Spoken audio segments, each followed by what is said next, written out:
Chapter 1405, Blinding One Eye, $500. If you want follow-up service and a broken leg, it'll cost $200. If you want someone killed, that'll be $1,000, says Foam. The curly-haired man mumbled to himself. Yuan, all right, says Foam. How many people do you plan to kill today? We have a discount. Kill 10 and you get 1 free. Kill 20 and you get 3 free. The curly-haired man looked at Yuan. Are you truly that poor? Yuan couldn't control her lips from twitching. The curly-haired man sighed lightly and shook his head. He quietly asked her, Sis Foam, considering your friendship with Lord Nye, don't you know why we're so poor? Yuan shook her head. How would I know? In truth, it's like this. Back then, Lord Nye was full of youthful vigor and had several serious explosive clashes with Patriarch Nye and Madame Nye. After that, he swore he'd never use a penny from the Nye family. If he used even a penny from the Nye family, his whole family would die, the curly-haired man explained with a mysterious expression. Yuan didn't know whether to cry or laugh after hearing that. No wonder nameless Nye was so poor and considered money as important as his life despite being the eldest young master of the Nye family. It turned out he truly was poor. Yuan could understand that kind of situation, though. During nameless Nye's argument with his parents when he was younger, he said some harsh things like never using the Nye family's money simply to retain his pride. Also, nameless Nye's oath was very problematic. If he used the Nye family's money, his whole family would die. This way, even if nameless Nye begged on his knees, Madame Nye and Patriarch Nye wouldn't give a single penny to nameless Nye. However, Yuan was still confused. Isn't nameless Nye a mercenary? Isn't being a mercenary very profitable? The curly-haired man wanted to cry. Sis Foam, that's true, but the mercenary business is in a slump, and Lord Nye swore to revitalize the mercenary industry and would accept reasonable missions free of charge. He accepts some living expenses for compensation at most. Everyone knew about this. Hence, although the mercenary industry did start blooming again because of Lord Nye has to suffer for the sake of his pride, so he only accepts a few thousand at most for missions. We can't help it. We have to obey the rules set by Lord Nye. Yuan. This was indeed something that nameless Nye would do. Currently, everyone was staring at Yuan and her group with furrowed brows, and some people looked surprised and incredulous. This was a conference organized by Lord Azura, but President Fearless allowed her subordinates to commit physical assault in this type of setting and act so viciously. Moreover, the other party was the Yin family. President Fearless, aren't your actions trampling on the Yin family and Lord Azura's faces? Patriarch Yin and several higher-ups from the Yin family stepped forward. You vicious bitch. How could you? Yin stared at Yuan icily. Originally, our Yin family was generous and forgiving about the matter last time and wasn't going to make you pay for it. Yet, we gave you an inch and you wanted a mile. Yuan's brows locked together. She invited public outrage. 1, 2, 3, 4, 5, 6, 7, 8, 9, 10. The curly-haired man lifted his right hand and used his finger to count the members of the Yin family. Then the curly-haired man pulled out his calculator and plugged in some numbers. He placed the calculator in front of Yuan and said with an ingratiating smile, Sis Foam, look, there's a total of 14 people in the Yin family. Based on the head count, it'll cost $1,000 to kill each person and $18,000 to kill 14 people. Chapter 1406. Yuan looked at the curly-haired man, bewildered. If each person is $1,000, isn't 14 people $14,000? And it's buy 10 get 1 free, so it should be $13,000, right? The curly-haired man became embarrassed. I didn't calculate it wrong on purpose. All right, it's $13,000 then. Should we start killing, Sis Foam? The powerful figures of various factions all looked at Yuan and her group. President Fearless acts just like the rumors. Isn't she too arrogant? An elderly man grunted. President Fearless is called Bro Flat Top. If she wasn't arrogant and brassy, why would she be called Bro Flat Top? A powerful figure snorted. Today, I'd like to see whether the supposed bro flat top will leave this manor alive. Regardless of what the Yin family does, Lord Azura definitely won't allow her to live. The previous patriarch of the Yin family was friends with Lord Azura, and they say Yin Yin will be married to Lord Azura. President Fearless will die without a doubt today for humiliating the Yin family like this. The Yin family watched how Yi Wanwan was trying to buy their lives in front of them. What was more detestable was that each of their lives was only worth $1,000, and it was fucking buy 10, get 1 free. Kill her, a higher-up from the Yin family shouted harshly. Come, come, come. If you don't kill me, I'm your father, and 7 Star is your grandfather. Big Dipper chortled and turned to 7 Star. Right? Old 7? 7 Star glanced at Big Dipper and answered on this rare occasion. Yes. You want one? Big Dipper. Before the Yin family could attack, Yin Yin coldly interjected. No need to get angry for now, everyone. The Yin family was taken back and looked confused. They didn't understand why Yin Yin didn't allow them to attack. This is my future husband, Lord Azura's home turf. Since President Fearless accepted the invitation, she's also a guest of Lord Azura. Since President Fearless was so arrogant and brassy and harmed members of the Yin family on Lord Azura's home turf, she should be rightfully punished by Lord Azura. We should respect Lord Azura. Otherwise, wouldn't this conference be a joke? Yin Yun explained aloofly. The members of the Yin family frowned pensively upon hearing that. After carefully thinking about it, they realized Yin Yun was right. It was Lord Azura who called this conference. No matter what President Fearless did, she was also a guest invited by Lord Azura.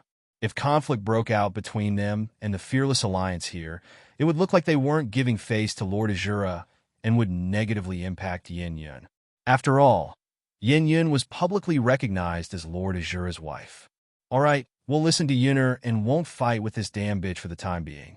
A higher-up from the Yin family nodded. The various powerful figures present all inwardly gave Yin Yin a thumbs up. The beloved daughter of the Yin family was truly considerate and sensible, prioritizing the big picture. Have President Fearless is doomed today, ignoring her prior animosities with Lord Azura. He'd kill her without a doubt, if only to seek retribution for his beloved woman, an elderly man said with a light chuckle. The people near him all voiced their agreement. Yi Wanwan was inwardly cursing the Star Destroyer mercenary team's ancestors. They were professionals at getting their employers into trouble. Chapter 1407, she originally only agreed to attend Lord Azura's conference to make her stance clear to the Martial Arts Union. Who knew it would progress to this state? As expected, Nameless Nyez people were all freaking unreliable. Sis Feng, do we kill or not? The patriarch of the Yin family and his daughter, Yin Yun, are stronger, so we might have to charge extra. An extra 1,000 or so for each one. That should be fine, right? The curly-haired man asked Yi Wanwan urgently. This was a large sale, so he had to grasp this opportunity. Stop thinking about killing people. Prepare to escape later. Yi Wanwan felt utterly helpless. It'll cost something to escape too.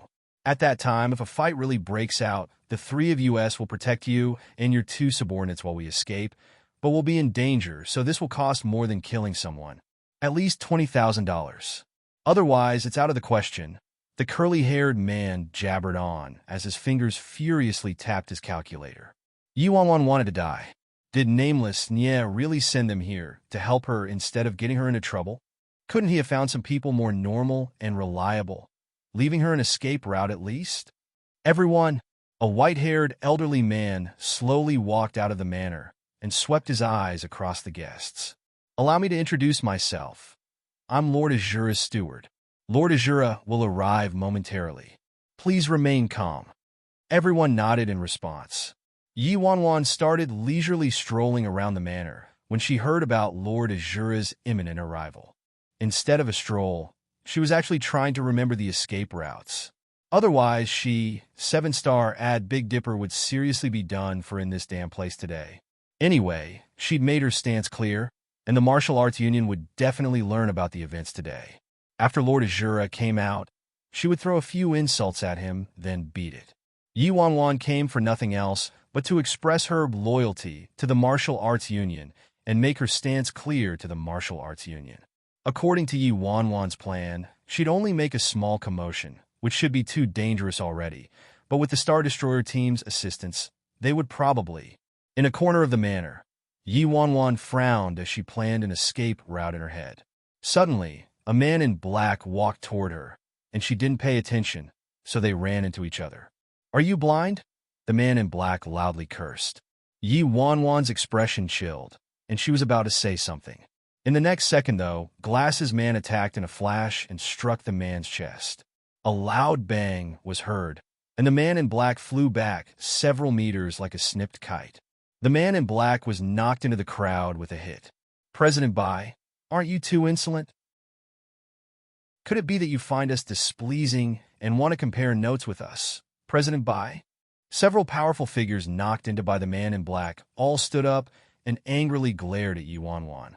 Yi Wanwan clutched her forehead helplessly. "How's this related to me? It wasn't me who hit them. It was that Glasses Man from the Star Destroyer mercenary team. Seek him out instead." Unfortunately, these three people came with her, so she couldn't cast away her relationship with them even if she wanted to. Chapter 1408 Sis Phone, he protected you just now. That hit costs $500.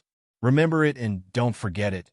The curly-haired man walked to Yi Wanwan's side and pressed a few numbers on the calculator before placing it in front of Yi Wanwan. Yi Wanwan surveyed the curly-haired man and wanted to say something, but pursed her lips, staying silent. "Are we sure the Star Destroyer mercenary team didn't come here to sabotage me?" The person hit by Glasses Man was a member of Azura. All the powerful figures turned to Yi Wanwan. This woman was seriously arrogant to the max. Not only did she attack the Yin family, but she also dared to attack Lord Azura's people. "Ha! It looks like President Fearless is truly suicidal. She attacked the Yin family earlier, and she's starting to attack Lord Azura's people now. You can't stop some people when they want to die. Just treat it as a free show. I really look forward to how wretchedly President Fearless will die when Lord Azura comes." The Glasses Man in a Chinese tunic suit pushed up his glasses and looked at Yi Wanwan. "Sis Feng, Lord Nye told us to protect you closely, so we'll attack anyone who threatens and disrespects you. With us here, Sis Feng doesn't need to act or have any worries." Yi Wanwan's lips twitched when she heard Glasses Man's words. "I'm in more freaking danger with you guys here. Yi Wanwan's martial arts skills might be decent in China, but they were disgraceful amidst the experts in the independent state. Yi Wanwan couldn't beat a single expert or boss present. Perhaps they could even trample her with a single finger. If she was in the Fearless Alliance's territory and had a numerical advantage, she wouldn't need to be afraid, but where was she? She was in Azura's territory, not the Fearless Alliance's territory. If she truly incited public fury, she wouldn't even know how she died. Yi Wanwan's original plan only included aggravating Lord Azura, which would only be considered rude. It shouldn't be difficult for her to extract herself if it was a mere commotion she caused. However, the Star Destroyer mercenary team seriously offended everyone there. "Sis Feng, many of the factions here are inferior to the Fearless Alliance, but their leaders dare to scorn you and even want you to die. I think their actions are a giant insult toward you, Sis Feng. Hence, I think we can kill them all and let them know President Fearless' dignity can't be challenged so easily." The curly-haired man spoke seriously and didn't wait for Yi Wanwan's reply before he started counting heads earnestly. The people who were pointed at by the curly-haired man all exploded with fury and wanted to charge at Yi Wanwan with everything they had. At that time, a group of austere and imposing men in black who were fully armed started heading toward them while guarding one person. The leading man had a cold and detached expression and ash-colored hair. His dark, unfathomable eyes were akin to an icy abyss and didn't contain a single trace of human emotion. Following this man's appearance, the manor's temperature plunged down to the freezing point. This is Lord Azura? Fear and dread surfaced in the powerful figure's eyes when they saw the man. Chapter 1409 Lord Azura had always been mysterious. Everyone knew his name in the independent state, but very few people knew his true appearance. The man looked like he was one with a knight in his black suit. After his appearance, the conflict provoked by the president of the Fearless Alliance mellowed, and everyone turned silent. Soon, the man walked to the dead center of the manor under everyone's fearful and reverent gaze. He stopped, his eyes sweeping over the crowd. Yin Yun was intently staring at him, her face brimming with excitement. This man was truly the esteemed and supreme Lord Azura. She'd once seen him many years ago. After all these years, he didn't seem to have changed too much except for his hair turning ashen. The man sat down on the raised seat in the front, assessing everyone as a superior. Everyone confirmed this man was the esteemed Lord Azura, without a doubt, as they watched him sitting down. "Greetings, Lord Azura!" Dozens of leaders rose and spoke while cupping their fists toward the man on his throne. The man was expressionless when he heard them and curtly nodded in response. Sis Fong, it's Lord Azura. Lord Azura is here." Big Dipper quietly reminded Yi Wanwan in excitement. Yi Wanwan was hiding behind the curly-haired man, Big Dipper, and the others, afraid that Lord Azura would notice her. Yi Wanwan covertly said to the curly-haired man, "Curly, watch me for orders and prepare to flee at any moment. Sis Fong, don't worry. We're professionals." The curly-haired man nodded vehemently to comfort her. Yi Wanwan didn't wish to acknowledge this professional troublemaking group anymore and secretly glanced at Lord Azura on his throne. Before escaping, she had to look at the famous Lord Azura's true appearance. Rumors claimed Lord Azura was incredibly ugly. She wondered how ugly he was. Lord Azura was also currently surveying the Fearless Alliance. And so, when Yi Wanwan secretly peered up, her eyes clashed with his eyes unexpectedly. When the duo saw each other, they froze. Disbelief and shock surfaced in Lord Azura's eyes. Yi Wanwan was even more stunned. When she saw Lord Azura's face, she felt like she was struck by transcendent lightning. In contrast to how Yi Wanwan was shaken to her core, Lord Azura looked away after a brief second, as though he was unintentionally looking at her and didn't want to leave any clues behind. "Sis Fong, what's wrong? Are you okay?" "Sis Fong," Big Dipper hurriedly asked with concern upon sensing something amiss in Yi Wanwan's expression. However, Yi Wanwan was intently staring at the man on the throne, completely unresponsive, as though she was afraid the man would disappear if she blinked. Ahem, Big Dipper couldn't help mumbling upon seeing that. Sis Fong, wake up. You didn't take a liking to Lord Azura's beauty, right? He didn't expect Lord Azura's looks to be so havoc-wreaking.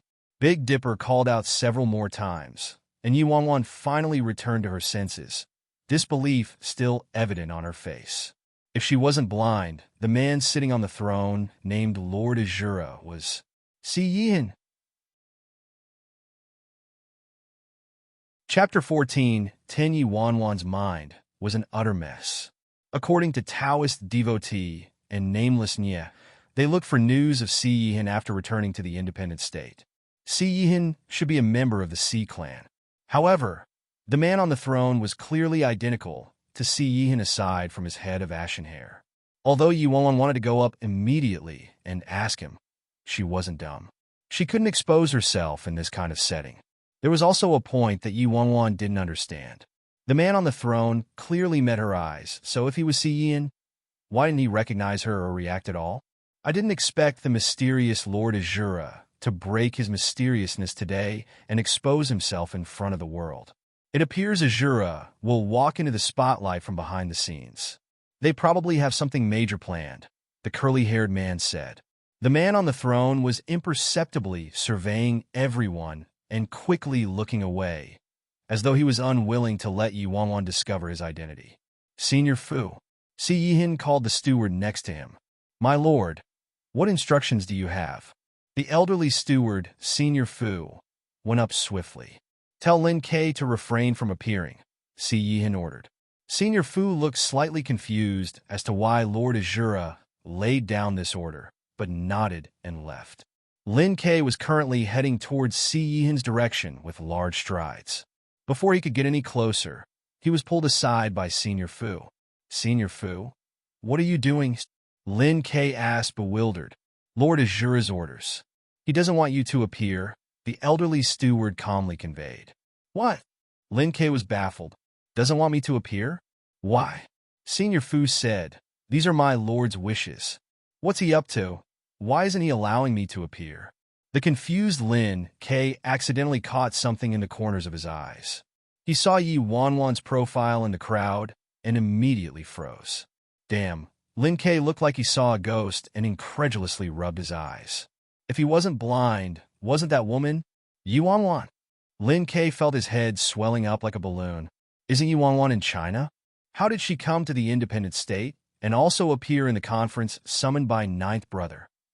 Lin Ke finally understood why Ninth Brother told the steward to stop him from appearing. Ninth Brother probably didn't plan to admit his identity to Yi Wanwan. If he showed up, wouldn't he expose Ninth Brother completely? Lin Ke wiped his sweat and quickly dodged to the side, not daring to walk any closer. Afraid that Yi Wanwan would see him, he was forced to hide in the corner and secretly assess the venue. In the manor, Si Yihan was silent for a while before detachedly saying, I believe everyone is aware of this conference's objective.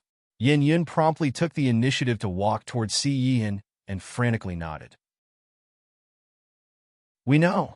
Our Yin family will cooperate with everything we have and offer our tributes on time every month as agreed upon. Si Yihan aloofly glanced at Yin Yun and didn't say anything.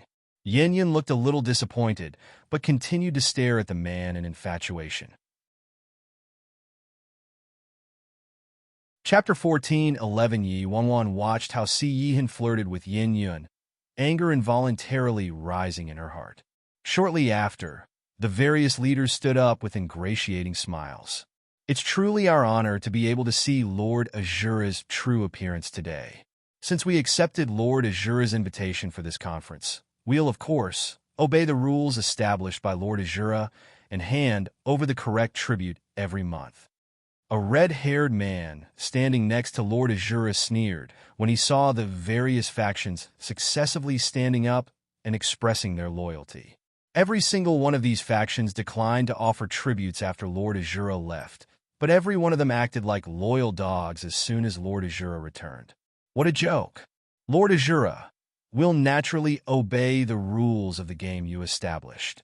However, some people are extremely arrogant and never planned to pay their tribute.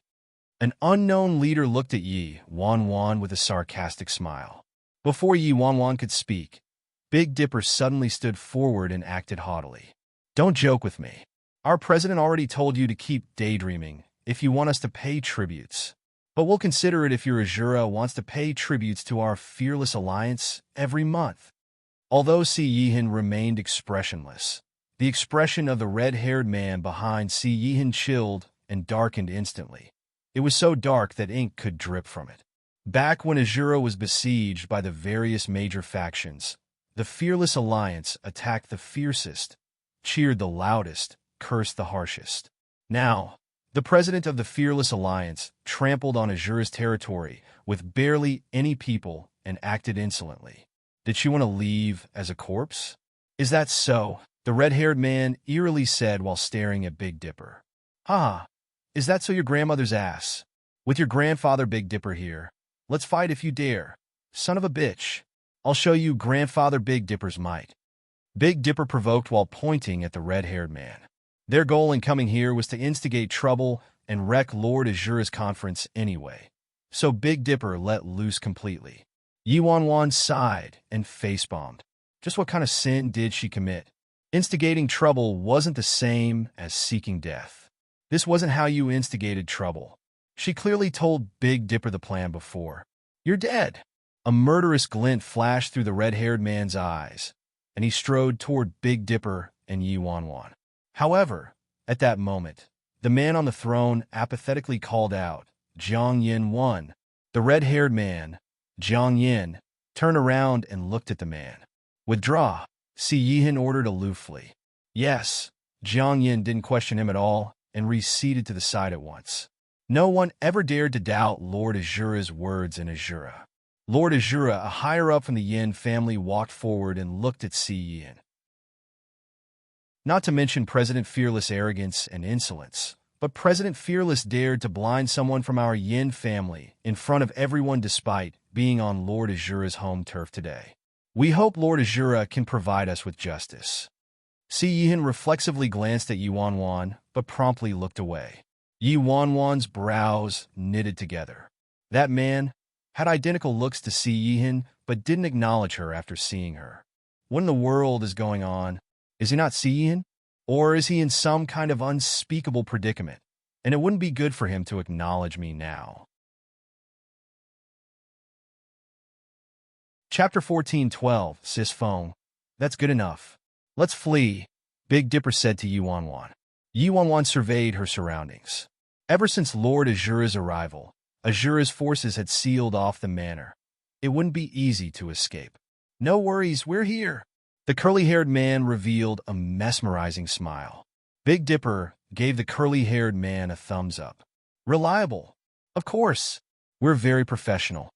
The curly-haired man nodded with a smile. The higher-ups of the Yin family brought out the Yin woman, whose left I was blinded earlier. That woman's eyes were professionally treated and bandaged now, and she looked rather savage and sorry. Lord Azura, it's the work of that bitch, President Fearless. A higher-up from the Yin family coldly stated.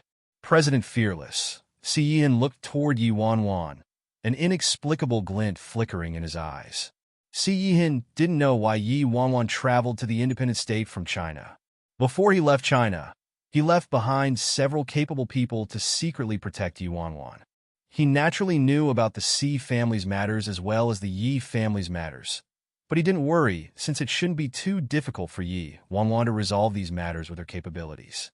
Moreover, Si Yihan left Yi Wanwan behind in China not only to protect her, but also out of a desire to make her rapidly grow on her own.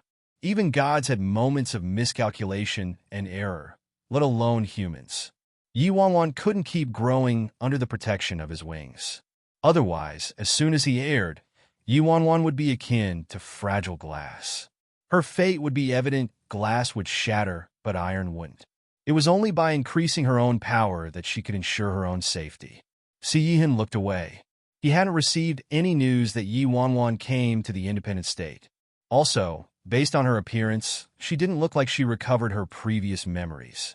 Lord Azura, you must give justice to our Yin family. The higher-up of the Yin family looked at Si Yihan before turning to Yi Wanwan with a sneer. Are you telling me what to do? Si Yihan's frosty gaze turned to the higher-up from the Yin family. The Yin higher-up was briefly startled before hastily denying.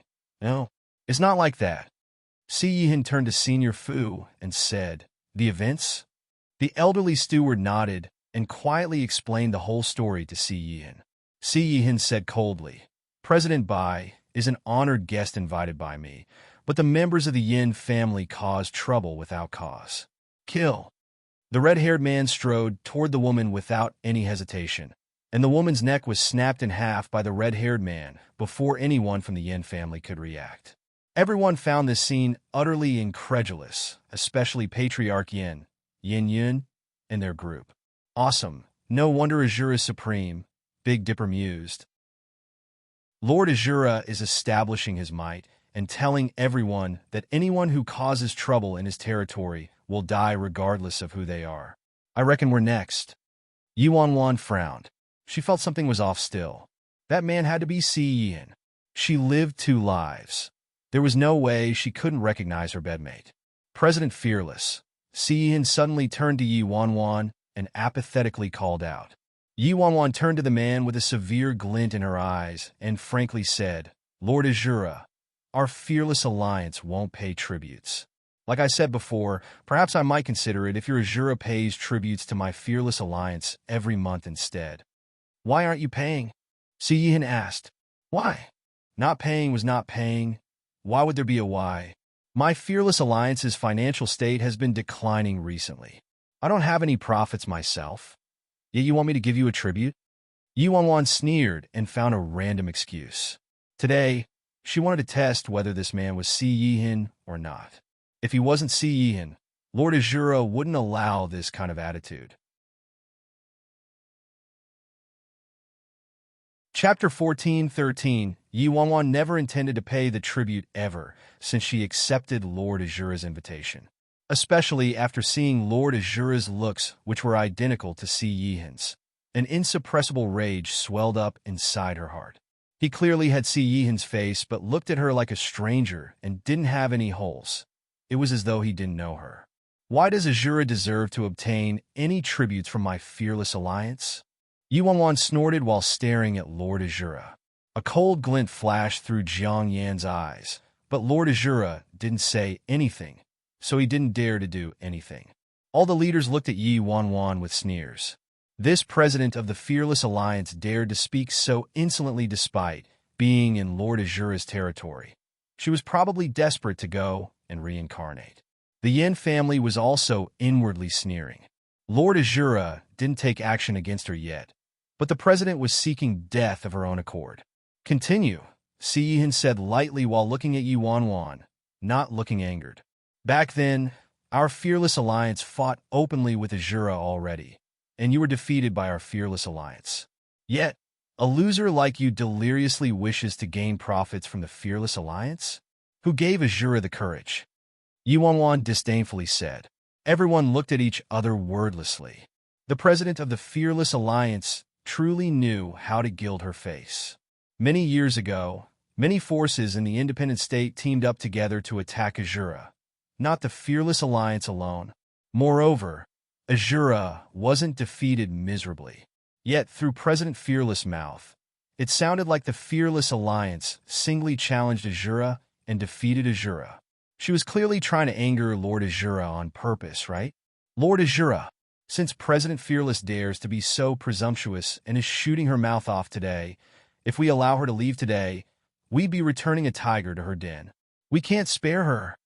Yen Yun stepped forward and hastily said, while looking at Si Yihan. Si Yihan's bone-chilling gaze languidly landed on Yen Yun and said aloofly, "Do you have the right to speak here?" Yen Yun was startled. Her face was incredulous. Didn't father tell her that Lord Azura would marry her? Moreover, she'd been flaunting herself as Lord Azura's wife while he was gone and could mobilize a portion of Azura's forces. Patriarch Yin walked forward at once and chuckled. Lord Azura, did you forget? This is my daughter, Yin Yun. Si Yin glanced at Patriarch Yin. What does your daughter have to do with me? A commotion erupted in the venue. Hadn't the Yin family claimed they were in-laws with Azura all along? But Lord Azura, back then, didn't my father, the previous patriarch, tell you to marry Yin Yin? Soon after, you left. Now that you've returned, this marriage, Patriarch Yin said. Si Yihan waved his hand and interrupted him coldly. You're saying it was your father who discussed it with me? Yes, Patriarch Yin nodded. Then tell your father to come and talk to me, Si Yihan replied. Ah, Patriarch Yin and everyone from the Yin family instantly froze. The previous patriarch passed away many years ago. How could he reappear to converse with Lord Azura? Chapter 14:14. 14:14. Jiang Yin. Si Yihan turned to the red-haired man. The red-haired man walked towards Si Yihan. I heard that part of Azura's forces were ordered by the Yin family while I was gone these past years. Is that true? Si Yihan's voice was cold like a millennium-old glacier, sending people's hearts shuddering. Yes, Yin Yun of the Yin family claimed to be your wife, and the Yin family continued to assert that their previous patriarch discussed marriage with you. Some of Azura's members believed it and were controlled and ordered by Yin Yun. The red-haired man answered honestly. Si Yihan said indifferently. Severely punish those people. I understand. The red-haired man nodded.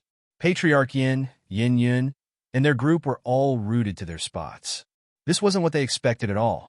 Si Yihan didn't look at the Yin family at all and turned to Yi Wanwan again. He was about to speak when a leader stood up and said while cupping his fists, Lord Azura, President Fearless is insolent in her speech and disrespected you. She should be punished by death. However, Si Yihan was nonchalant and coldly said, victories and failures are common in military affairs. I did lose tragically back then. President Fearless merely spoke the truth. Ah, The leaders were incredulous. Wasn't this going too far in telling a barefaced lie? When did Azura lose? Even if they were defeated under the attack of many factions. They didn't lose to the fearless alliance alone. Yi Wanwan pensively surveyed the man on the throne, both angry and annoyed. If he wasn't Si Yihan, why would he be so lenient? If he was Si Yihan, why didn't he acknowledge her? Even if he didn't acknowledge her on the spot, he could definitely give her a hint with his intelligence. Even a look would be good. He shouldn't treat her like a stranger and not react at all, unless he was purposefully pretending to not know her. President Fearless, Si Yihan suddenly turned to Yi Wanwan. Speak. Yi Wanwan's voice was a bit cold. Since you came today, your tribute can't lack a single cent every month, Si Yihan said. You'll only make my fearless alliance pay tributes to your Azura if I die. Yi Wanwan snapped brusquely. 7-Star and Big Dipper were surprised. Wasn't this too much? They could escape after causing enough trouble. If they continued like this, it wouldn't be fun. However, Yi Wanwan didn't care about that. She stared at Si Yihan and coolly said, What? My fearless alliance has always been like this. We've never been afraid of anyone. Even if the Heavenly Emperor came, we'd act the same to him, let alone you. Si Yihan was silent for a moment before saying, Give me a reason for Fearless Alliance not paying tributes. Yi Wanwan blurted, I told you already. The Fearless Alliance is very poor. We don't have any money. Several leaders chortled when they heard that. One of them pointed at Yi Wanwan and said, Utter nonsense. Your Fearless Alliance is the most lawless force in the entire independent state. Theft, robbery, murder, arson, plunder. There's nothing that the Fearless Alliance won't do. If your Fearless Alliance is poor, there's probably no one who's rich in the independent state. Bullshit. Big Dipper pointed at that person and cursed. Don't spout nonsense if you don't know jack shit about my Fearless Alliance. My Fearless Alliance does everything. But we've never committed theft. The Fearless Alliance is rather good at murder, arson, and plundering, though. Yi Wanwan was exasperated and wished nothing more than to slap Big Dipper to death. Why is his chest so puffed up? What's there to be proud of? Chapter 14:15. Since it's like that, Si Yihan looked at Yi Wanwan but pointed at Patriarch Yin. The Yin family will be responsible for the Fearless Alliance's tributes every month from now on. Everyone froze, astonishment on their faces. What did it have to do with the Yin family? Patriarch Yin stared at Si Yihan in shock. He thought he heard wrong, but when he saw identical expressions on Yin Yun and other people's faces, he hastily said to Si Yihan, Lord Azura, what do you mean? Why is my Yin family paying for the Fearless Alliance's tribute? What kind of insane logic was this? They were completely unrelated to the Fearless Alliance, so why did they have to pay for the Fearless Alliance's tribute? Si Yihan replied indifferently. Many years ago, the Yin family had multiple business dealings with the Fearless Alliance, and the Yin family owes a large sum of money to the Fearless Alliance. Am I correct? 7-Star frowned slightly upon hearing that. If it weren't for Lord Azura mentioning this matter, he would have forgotten about it already. Before President Fearless disappeared, she did have multiple business dealings with the Yin family, and the Yin family owed the Fearless Alliance a large unpaid debt after their last deal. However, President Fearless disappeared, and the Yin family ratted on this debt and didn't mention it again. Even when the Fearless Alliance urged them multiple times, the Yin family dismissed it with all sorts of excuses and was unwilling to repay the debt back to the Fearless Alliance. This matter was the talk of the town back then, so Lord Azura naturally knew about it. You shameless old fart. You owe our Fearless Alliance so much money, but won't even mention a lick of it. If Lord Azura didn't bring it up, I nearly would have forgotten. Big Dipper loudly shouted as he pointed at Patriarch Yin. Patriarch Yin's face flushed red, and he turned resentful. What did Lord Azura mean? Their debt to the Fearless Alliance was many years ago. What was the point in bringing it up now? Moreover, that was their own business with the Fearless Alliance, so what did it have to do with Azura? Even if Lord Azura couldn't obtain tributes from Fearless Alliance, it didn't mean he could deduct it from them. Patriarch Yin was unwilling to accept it and said to Si Yihan, Lord Azura, Isn't your decision unjust? More than that, this is a private matter between the Yin family and the Fearless Alliance. Patriarch Yan's implications were obvious. This was private business, so Azura and Lord Azura had no right to manage it, especially since they were a faction subordinate to Azura. An indescribable chilly glint appeared in Si Yihan's enchanting eyes as he slowly turned to Patriarch Yin and asked aloofly, "Are you questioning me?" Si Yihan's words, along with his bone-chilling gaze, caused Patriarch Yin to tremble and sweat to soak his forehead. Only then did Patriarch Yin realize who he was speaking to. His infuriated mind gradually cleared, and Patriarch Yin frantically shook his head. No, Lord Azura, that's not what I meant. I didn't intend to question you at all. Lord Azura, I just...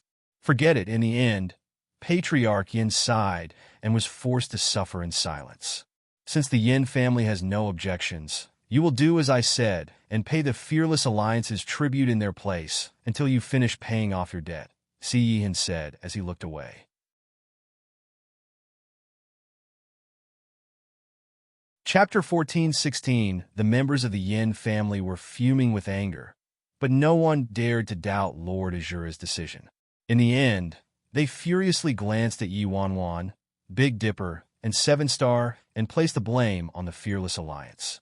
At the same time, in a certain corner of the manor, Lin Kei furtive peeked out his head like a thief and watched the ongoing events. When he saw how Si Yihan was biased beyond limits, he was rendered speechless and couldn't help but stand in silent tribute for the Yin family. The Yin family could have offended anyone, but just had to offend Yuanwan.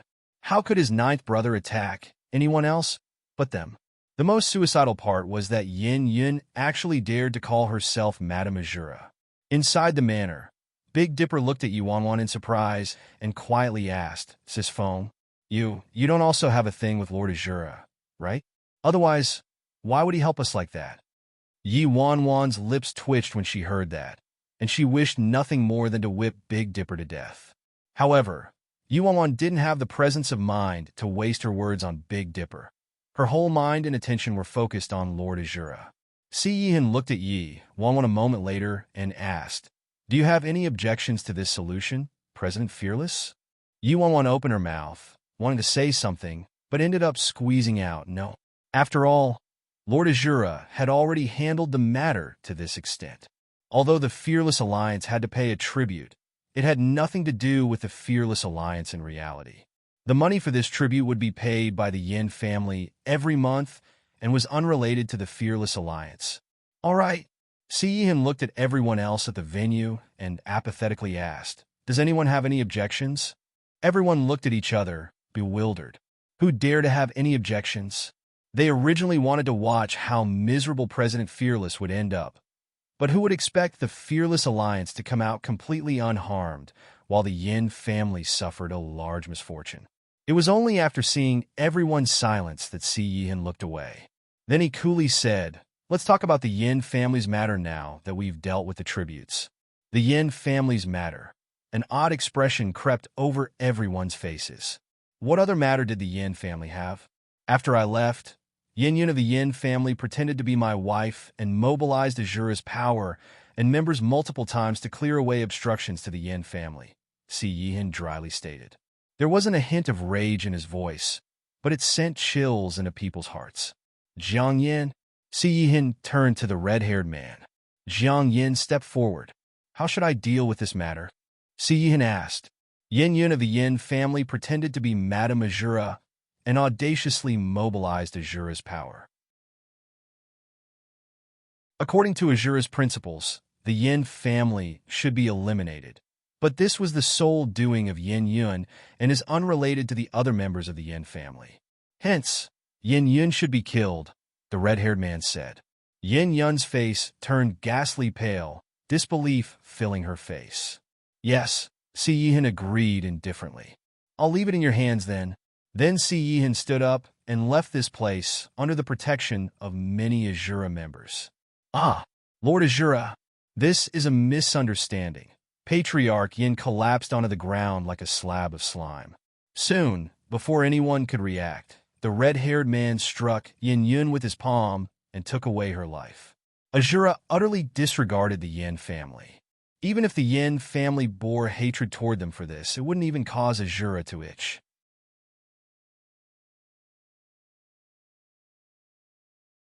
Chapter 1417.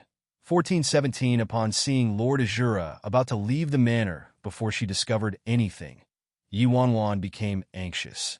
Big Dipper, I have something to do. I'll leave the rest to you. Yi Wanwan immediately chased after Lord Azura. Huh? Sis phone. Sis phone. Hey, where are you going? Big Dipper called out, but Yi Wanwan's figure had disappeared into the distance already. Sis phone isn't planning to cause trouble by herself, right? Big Dipper scratched his head with confusion. With Sis Feng's personality, she definitely hadn't caused enough trouble yet. My lord, do we need to deal with the Yin family? The red-haired man, Jiang Yin, asked Si Yin with a small frown and reverent expression. Since Lord Azura treated the Yin family so ruthlessly today, he probably provoked resentful feelings in the Yin family. Although the Yin family was like a bunch of ants to Azura, the red-haired man believed that eliminating weeds by their roots was best. Si Yin's features were dark, and he tugged his collar with an impatient expression upon hearing that. He waved his hand and said, "No need. You can leave." The red-haired man wanted to say something else, but sharply detected the danger and irritability in his lord's state, so he didn't dare to say anything and nodded slightly. Then he left with everyone else in tow. At the same time, Yi Wanwan had secretly followed them and was hiding near Lord Azura's group. Unfortunately, she couldn't clearly hear what they were saying. She saw Lord Azura waving his hand and the other people retreating. When she saw that only Lord Azura was left, her eyes brightened. Good opportunity. Si Yihin abruptly relaxed like a bow, pulled extremely taut, whose arrow finally left the dock. All his vitality seemed to have been sucked out of him within seconds. His handsome brows were tightly locked together, and it looked like a layer of dense, gloomy fog that couldn't be dispersed was enveloping his features. After an indefinite amount of time passed, the dense fog eased a tinge. Si Yihin turned around, about to head to the residence deep inside the manor, when he detected something, shock flitting through his face. His back slowly turned stiff, and his relaxed expression suddenly tensed again. Yi Wanwan took advantage of this opportunity to be alone with Lord Azura and walked out from behind the bushes, leaves rustling beneath her feet. When the man saw the girl appearing in front of his eyes, his pupils evidently contracted. Yi Wanwan coughed lightly and started making conversation. Lord Azura, we meet again." Lord Azura's eyes locked onto the girl's face. His eyes were like the bottom of the ocean, secret currents rippling throughout, but they were all hidden in the fathomless ocean. The man's face was akin to the placid surface of a calm ocean, and all his turbulence was tightly suppressed. He indifferently glanced at her and asked, "Does President Bai need something?" Yi Wanwan didn't waste her words and directly said, "Lord Azura, can we speak somewhere?" After being in the independent state for so long, she never expected to personally meet a man who looked identical to Si Yihin in this kind of situation. Moreover, this man was the legendary Lord Azura. No matter what, she had to get to the bottom of this matter today. Lord Azura didn't say anything and silently walked forward. That was considered tacit agreement, right? Yi Wanwan hurriedly followed him. Chapter 1418. When Lin Ke, who was hiding, saw Si Yihin leave, he was going to talk to him. Who knew he would see Yi Wanwan run into Si Yihin when he was about to go over? And so, he hastily slammed on the brakes and hit again while cautiously following them. Yi Wanwan followed Lord Azura into his study. Lin Ke quickly hid by the doors and leaned toward the door crack. After Si Yihin entered the room, he sat down on the broad leather chair behind the desk and peered up at her with an apathetic expression. "Do you need something, President Bai? Please speak frankly." When Yi Wanwan met his indifferent expression, a familiar twitching pain plagued her heart again. If it wasn't convenient to speak earlier due to the presence of people earlier, there was no reason for him to pretend not to recognize her now, right? Yi Wanwan took a deep breath and calmed herself down. She chuckled lightly and said, "Lord Azura really looks like a friend of mine. so I'm extremely curious. The man expressionlessly replied, there are many similar-looking people in this world. Yi Wanwan narrowed her eyes slightly. Oh, is that so?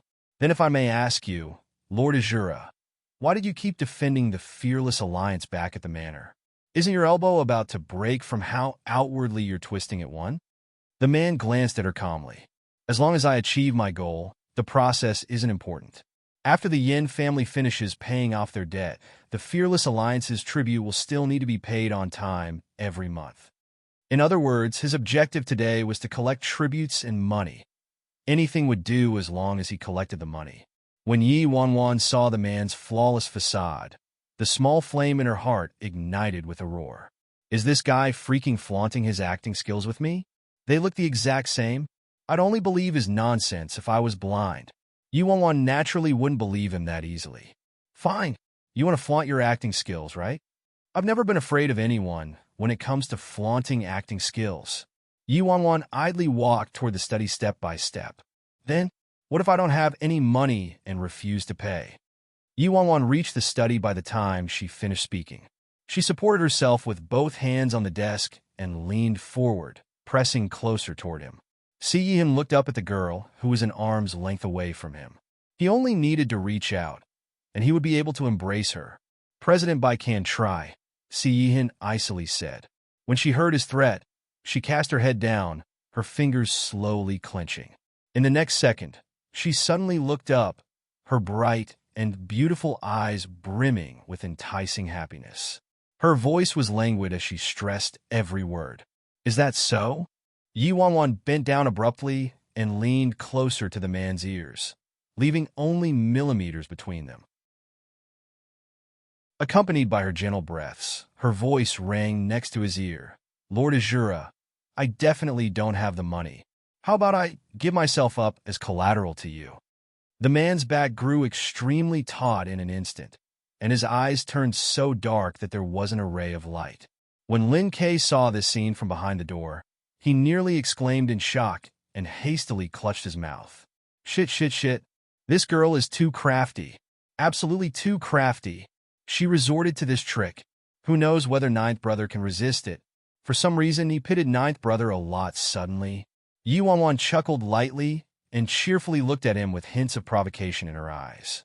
Yes, she was forcing him to reveal a crack.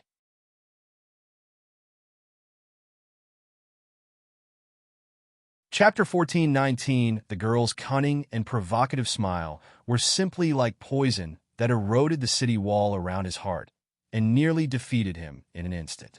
Numbness tingled through Si Yihan's heart. He didn't know how he suppressed his desire to embrace and kiss her. A mere few seconds felt like several centuries had passed. So, Yi Wanwan asked. Si Yihan's gaze was cool and calm as he nonchalantly glanced at her. I never performed deficit transactions. When Yi Wanwan heard this, she froze for 3 seconds before utter disbelief filled her. Oh my God! She wanted to pay with her body, and this guy actually said he would be suffering a loss. Even if you're good-looking, even if I also think I would profit, it doesn't mean you're amazing just 'cause you're good-looking. Yi Wanwan's eyes shot wide open. She was about to explode from fury and couldn't say anything but you for half a day. She straightened her body a moment later and uttered between gritted teeth, That's true. With your incomparable good looks, Lord Azura, I'd be the profiteer no matter how you looked at it. At the door, Lin Kei swallowed in amazement. He thought they'd be done for, but he had to bow down to Ninth Brother's self-control. Yi Wanwan simply couldn't figure out why Lord Azura and Si Yihan looked identical and were obviously the same person, yet he wouldn't recognize her or intend to reunite with her. She couldn't accept this at all. What also made her confused was that if Si Yihan really was Lord Azura and possessed such frightening power in the independent state, why did he return to China and take up position as the Si family's patriarch? It didn't make sense. Moreover, after Si Yihan returned to the independent state, didn't he know the Si family's catastrophe? Was he just going to ignore the Si family's matters? In truth, even when she first discovered everything, even when he left without a word, a thought lingered in her mind. She wanted to believe in him. However, This man's indifference and the way he looked at her like a stranger caused her desperately hopeful heart to chill completely. Yi Wanwan's fury finally reached its peak and erupted. She didn't want to speak in circles anymore and pointed at the man. "Si, why did you leave without a word in China back then? Why did you pretend to not know me after seeing me today?" It was as though Si Yihan was wearing an impenetrable mask on his face. He said detachedly, "I'm afraid I don't quite understand President Bai's words." "You don't understand?" Yi Wanwan snorted. "Si Yihan, why bother pretending in front of me? Do you dare to say you aren't Si Yihan?" Si Yihan shook his head, calmness returning to his face. "I understand." "You understand?" Yi Wanwan's brows furrowed slightly. The man nodded. "President Bai has mistaken me for a friend of yours. However, I've lived in the independent state since I was born and have never gone to China. I do have a few friends who do business in China, but I'm afraid President Bai's got the wrong person." "You've never been to China?" Yi Wanwan stared into his eyes, wanting to find a flaw in his eyes. However, Si Yihan's unfathomable eyes didn't have a single ripple and looked like the placid surface of a lake. "That's right," Si Yihan said. "How coincidental, then, that there would be two identical-looking people in this world. What's more coincidental is that my friend is also in the independent state right now."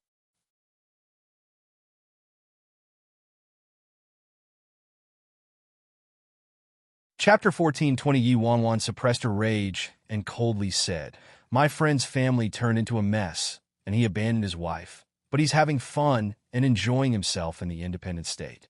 What an utterly cursed imbecile. Am I right, Lord Azura?" Si Yihan didn't immediately respond when he heard that. "President Bai's friend is named Si Yihan," Si Yihan said a moment later. "That's right. His name is Si Yihan," Yi Wanwan answered. "If I remember correctly, there's a faction called the Ancient Sea Clan in the independent state." Si Yihan's dark gaze landed on Yi Wanwan. "There's a person named Si Yihan in the Sea Clan?" Yi Wanwan's brows furrowed deeply when she heard that, not understanding his meaning. "I've heard that Si Yihan of the Sea Clan does look very similar to me. The person who President Bai is looking for should be from the Sea Clan, not me," Si Yihan said aloofly. Yi Wanwan was a bit surprised. This man's words were identical to what nameless Nye and Taoist devotee said. According to Taoist devotee, there was a person named Si Yihan in the Ancient Sea Clan. Yi Wanwan already suspected that Si Yihan from the Sea Clan was Ajio, but that suspicion abated after she saw Lord Azura today. Yet, Lord Azura said Si Yihan of the Sea Clan resembled him a lot. Could it be that it was Si Yihan of the Sea Clan who was Ajio? And Lord Azura, seriously, only looked identical to Ajio by coincidence? But no matter how she looked at him, everything was the same except for his hair color. Lord Azura nonchalantly said, "It's understandable that President Bai mistook me. Someone else from the Ancient Sea Clan also mistook me before. Are you telling the truth?" Yi Wanwan was half in belief and half in doubt after listening to his reasonable words. It was truthfully rather simple. If Lord Azura was telling the truth, she merely needed to head to the Ancient Sea Clan and look for that Si Yihan. "There's no reason for me to lie to you," Si Yihan dryly said. "However, I heard that Si Yihan went to China a few days ago. If President Bai is looking for him, you should head to China instead." Yi Wanwan frowned deeply. That was easier said than done. How could she return to China? Firstly, she didn't have a permit. Secondly, she didn't have any travel documents. She would probably be detained by another country's customs before she even approached China. Moreover, even if she wanted to return to China right now, there was no way she could leave under the close watch of those old geezers from the Fearless Alliance. "How do you know Si Yihan from the Ancient Sea Clan went to China?" Yi Wanwan asked. "Just hearsay," he answered softly. "Which means you didn't see it yourself and aren't certain?" Yi Wanwan stared at him. "You could say that," Si Yihan said. "All right, then I'll go to the Ancient Sea Clan and look for him there. If Si Yihan of the Ancient Sea Clan is really who I'm looking for, I'll definitely bring him here and personally thank you together." Yi Wanwan had no choice but to go along with Lord Azura since he said that. No matter how Yi Wanwan tested this man, his expression remained calm. Even if Yi Wanwan went to the ancient Sea clan, there was no way she would find Si Yihan since he didn't have plans to return to the Sea clan anytime soon. As long as Yi Wanwan didn't find Si Yihan from the ancient Sea clan, she would definitely listen to his words and think Si Yihan returned to China. That way, Yi Wanwan would also return to China, and his objective would be accomplished. However, I have to remind President Bai of something, Si Yihan said aloofly. Not just anyone can enter the ancient clans of the independent state. You won't need to worry about that. Yi Wanwan intently stared at the man in front of her as she said that. If Si Yihan was really acting, then he was truly marked by the company he kept, performing more outstanding than an expert.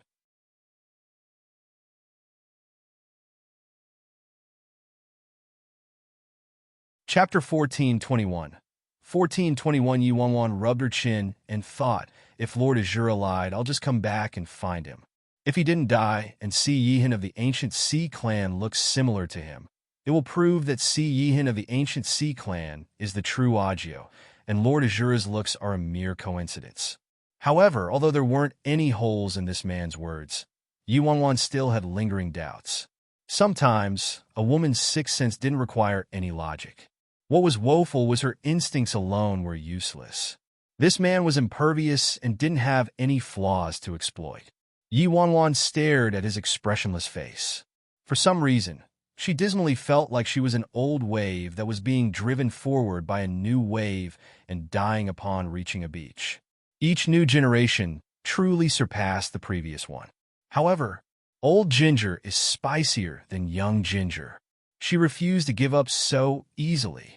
Yi Wanwan gathered her thoughts and picked up a pen and a piece of paper from the desk, swiftly jotting down her phone number on the paper. Then she slid the note into the chest pocket of the man's suit and smiled faintly. This is my number. If Lord Azura regrets declining my suggestion about the tribute just now, you can contact me at any time. The man subconsciously glanced down at the hand on his chest and didn't say anything, but the imperceptible arc of his eyes revealed a trace of its owner's emotions. After stuffing him with her number, Yi Wanwan clapped her hands and stood up with a wave of her hand. Then I'll see you again someday. It appeared she wouldn't obtain any results today. She had ample time, though, and it wasn't like he could run away. She first needed to think of a way to go to the ancient Sea clan and investigate. Yi Wanwan turned to leave. However, the man also stood up immediately and followed her. Lord Azura, why are you following me? Could it be that you regret it already? Yi Wanwan turned around and looked at the man behind her with a slight raise of her brows.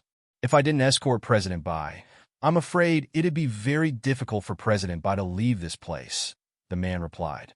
Yi Wanwan shrugged and didn't speak further, allowing the man to catch up so they could walk side by side. Lord Azura, that Si Yihan from the ancient Sea clan really looks similar to you? Yi Wanwan asked again as she walked. The man walked very slowly and casually walked with her. When he heard her, he repeated, "There's no need for me to lie to you." The man paused briefly and continued, "President Fearless. The Fearless Alliance has been leaderless for many years and has quite a number of factions now. So you need to be prudent. Lord Azura seems to be very concerned about me." Yi Wanwan glanced at him. The man aloofly said, "I merely admire President Bai's capabilities and courage." Yi Wanwan, admire my capabilities and courage to cause trouble and insult Azura. The duo reached the entrance to the manor. Yi Wanwan was about to say something when a fleet of cars rapidly arrived, and dozens of cars surrounded the manor in the blink of an eye. The leading, luxurious car stopped near Si Yihan and Yi Wanwan. Skeleton opened his door before courteously opening the door for Ji Shiran. The man, Ji Shiran, exited the car and slowly walked toward them. He was wearing an elegant light gray suit and had a faint smile on his lips. Ji Shiran? Yi Wanwan was startled when she recognized the man getting out of the car. Shit, isn't this Emperor Ji? Why did he come?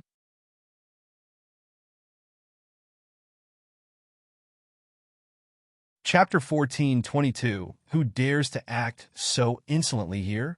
The red-haired man, Jiang Yin, suddenly walked out of the manor. None of your business. Skeleton stepped forward immediately. You want to die? In a flash, Jiang Yin shot toward Skeleton. Crash! An explosive sound resounded as Jiang Yan's palm clashed with Skeleton's palm, and they both staggered back a few steps simultaneously. Skeleton and Jiang Yin met each other's eyes. Shock apparent. Skeleton, withdraw, Ji Shiran lightly called as he looked at Skeleton. Yes, Skeleton answered, and immediately retreated. Jiang Yin, Lord Azura, also called out indifferently from his spot next to Yi Wanwan. Jiang Yin nodded and retreated to the side. A faint and harmless smile stayed firm on Ji Shiran's lips. He first glanced at Yi Wanwan before turning to the man next to her. You must be Lord Azura, the one whose name reverberates throughout the independent state. Ji Shiran. Lord Azura's gaze also landed on Ji Shiran. It looked like it was about to rain. Dark clouds shrouded the sky above them, and cold winds sent dust fluttering in the air. The temperature around them plummeted in an instant, causing Yi Wanwan to reflexively rub her arms and shiver. Ji Shiran chuckled lightly.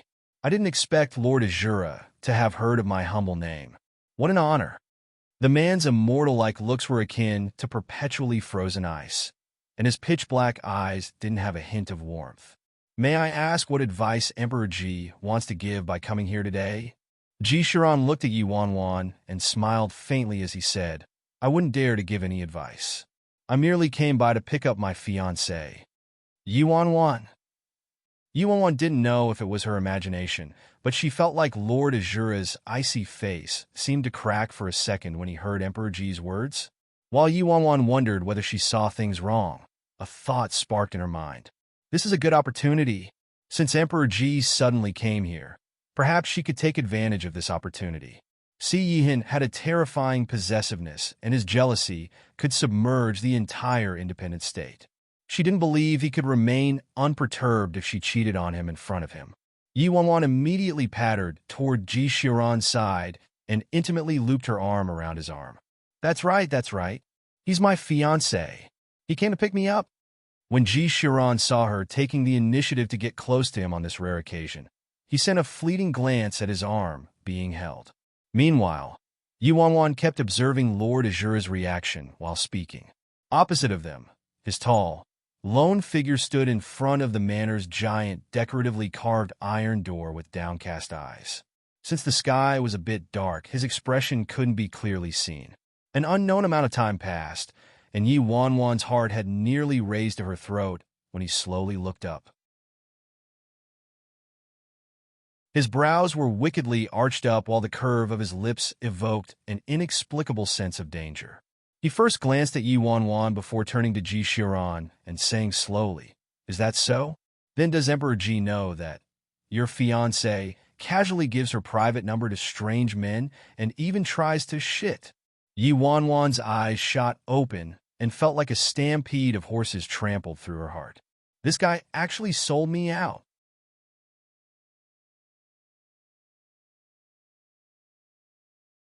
Chapter 1423. 1423. Yi Wanwan automatically looked at Ji Shiran and saw Ji Shiran's eyes turning a few degrees cooler. Fine. You win. Yi Wanwan ruthlessly glared at the man across from them and hastily explained to Ji Shiran. That, was for business collaboration. I left my number purely for business collaboration. I didn't do anything. To him. Shit, she was better off not explaining. Why did it feel like she dug herself a bigger hole with her explanation? But the problem was that she really didn't do anything. She merely wanted to test him. So why did she feel so guilty? Business collaboration? Dangerous mockery flitted through his eyes when Si Yihin saw her anxiously explaining herself. An eerie, bone-chilling coldness enveloped heaven and earth, and he felt like something was about to break free of its cage. When Yi Wanwan saw his ill-boding expression, she felt an overflowing sense of danger. It's over. Her current identity was Bro Flat Top, Ji Shiran's fiancé. If this man said anything he shouldn't say and allowed Emperor Ji to know she privately went to seduce Lord Azura, she would have a volcanic eruption on her hands. Yi Wanwan was facing a crisis she'd never encountered before in her acting career. This was truly the embodiment of the saying, go for wool, and come back shorn. Yi Wanwan ran around in circles from panic, and in the end, she had no choice but to play pitiful. She pitifully peered at the man across from her. "Boss, I was wrong. I beg you to not expose me." Si Yihin felt like the turbulent emotions in his chest were about to explode, but when he saw her pitiful and pleading expression, the roaring beast that was about to charge out of its cage instantly felt its eyes softening. His fingers clenched as his eyes swept over Yi Wanwan's face. "Then I won't send you off further." He promptly turned around and re-entered the manor. Yi Wanwan relaxed dramatically when she saw his retreating figure. She clearly wanted to force him to reveal a flaw, but why did she end up being the one who almost exposed herself? It's too cruel, but she thankfully dodged disaster. Although there didn't seem to be anything amiss with Lord Azura's words just now, and he was probably trying to unsettle her at most, it actually elicited a feeling of strangeness in her. Ji Shiran pensively glanced at her when she saw her intently looking in the direction Lord Azura went. "Xiao Feng, let's go." "Oh, okay," Yi Wanwan nodded frantically. She had to go back sooner and figure out a way to infiltrate the ancient Sea clan as soon as possible. Some distance away from them, Si Yin watched as his girl entered Ji Shiran's car, and the car disappeared from his sight. His expression was darker than it had ever been. There was some rustling nearby as Lin Kei, who'd secretly watched the whole thing, peeked out his head and timidly asked, Ninth brother, are you okay?" Just as he finished speaking, blood spilled out from the corner of Si Yin's mouth, causing his dark face to be more chilly and terrifying. "Ninth brother!" Lin Kei was spooked out of his mind. Shit. He was so angry that he spat blood out. Well, it looks like there's no way he's okay. Lin Kei couldn't help but shiver as he stood next to Si Yin and saw his frosty gaze.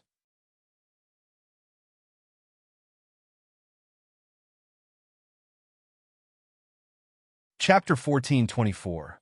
1424. It couldn't be helped though, since his ninth brother personally witnessed his precious wife getting in another man's car. "Ninth brother, why don't you just bluntly admit your identity?" Lin Kei grumbled, unable to bear it anymore. Si Yin was silent for a moment before saying, "If I admit my identity, she won't leave the independent state. How dangerous would it be for Yi Wanwan to stay in the independent state? Moreover, he just confirmed that Yi Wanwan hadn't recovered her memories, so her situation would only be more dangerous in this kind of situation. Ninth brother, then why did you tell Yi Wanwan about Si Yihin of the ancient Sea clan? What were your intentions?" Lin Kei didn't understand why his ninth brother exposed his own alias. "I told her about the ancient Sea clan to erase her suspicions about me," Si Yihin replied. "Moreover, she would eventually discover that identity of his. Perhaps she already discovered his identity in the ancient Sea clan. He told Yi Wanwan there was someone named Si Yihin who looked like him in the ancient Sea clan, so she would definitely think that Si Yihin of the ancient Sea clan was him. Moreover, the ancient Sea clan and Si Yihin truly existed, so no issues would arise even if she looked into it." Lin Kei said thoughtfully, "So ninth brother, your objective was to make Si Yihin think Si Yihin of the ancient Sea clan is the true you. At that time, you only need to return to the Sea clan and inform them to tell anyone looking into Si Yihin that he went back to China, ninth brother. After obtaining this information, Yi Wanwan will definitely believe it and think you really returned to China. Then she'll leave the independent state and return to China." Lin Kei gave Si Yihin a giant thumbs up. "Ninth brother, clever, truly clever. Even the higher-ups of the Sea clan don't know Lord Azura is Si Yihin. This way, the lie would be seamless." Ninth brother is truly putting in some painstaking effort." Si Yihin didn't respond to Lin Quebec. He merely didn't want Yi Wanwan to stay in this troublesome place, the independent state. Moreover, he had just returned to the independent state and regrouped Azura, so he wasn't currently strong enough to ensure her safety. Even he himself was taking a great risk. China was different, though. China was an extremely powerful country, and the independent state's power couldn't seep into China, so it was much safer. "Ninth brother, say, how did Yi Wanwan become the president of the Fearless Alliance? Isn't this too strange?" Lin Kei's brows knitted in confusion. Si Yin himself couldn't understand it. let alone Lin Quebec. Yi knew Yi Wanwan was indeed a member of the Fearless Alliance many years ago. But how did she suddenly turn around and transform into the president of the Fearless Alliance by phone today? Additionally, Yi Wanwan hadn't recovered any of her memories. Yihin was contemplative. Back then, Yi Wanwan didn't reveal her identity when she met him, so he automatically thought Yi Wanwan was a normal member of the Fearless Alliance. When linked with the time by phone, the president of the Fearless Alliance went missing. Perhaps Yi Wanwan was by phone to begin with? Back then, Yi Wanwan thought he was a small leader in Azura, and he also thought Yi Wanwan was a small leader in the Fearless Alliance. In other words, both the leader of Azura and the Fearless Alliance thought the other was an unknown nobody. Lin Ke was shocked when he heard Yihin's hypothesis and asked incredulously, "Shit, ninth brother, isn't this too absurd?"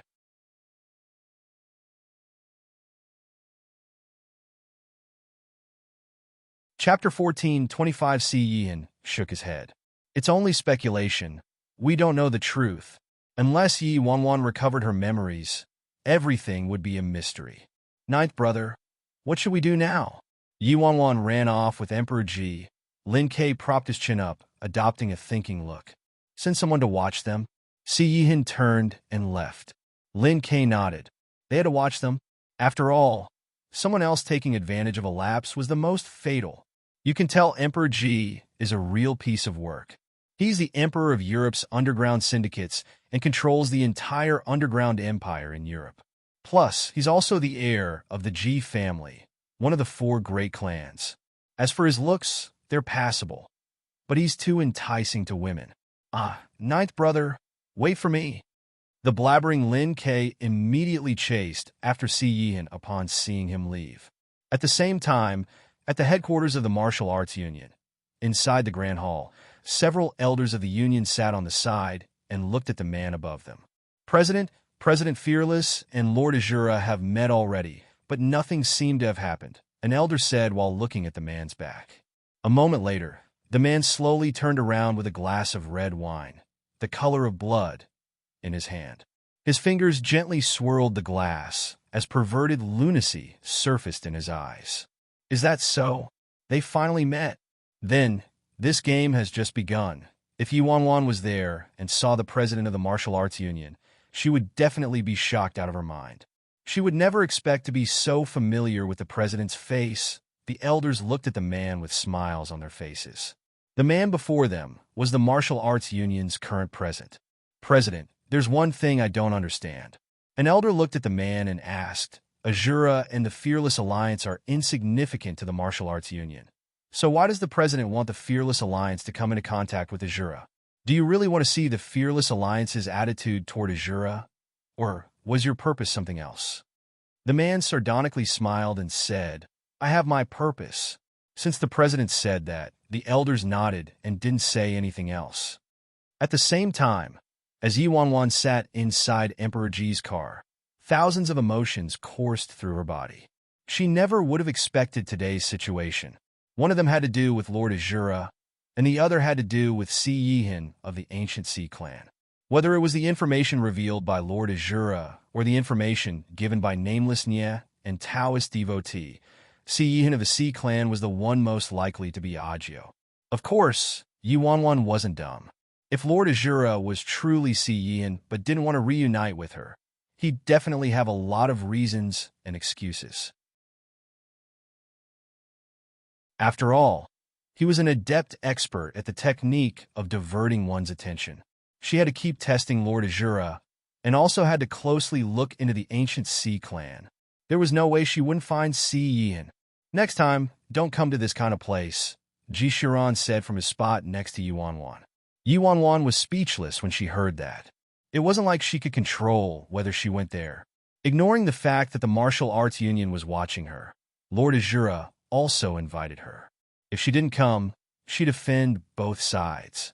Of course, Yi Wanwan knew that her current identity was Emperor Ji's fiancée, so it would be better for her to be more compliant.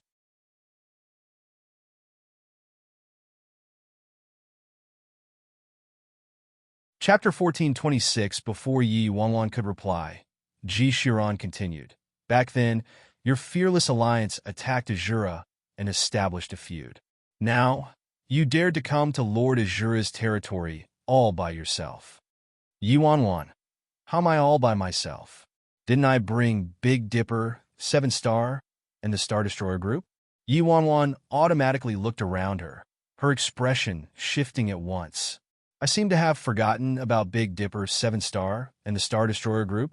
Yuan didn't respond to Ji Xiran and immediately called Big Dipper. Sis Feng, you're too sneaky and ran off by yourself. Why did you sell us out? Thankfully we escaped too. Curly wants money from us now.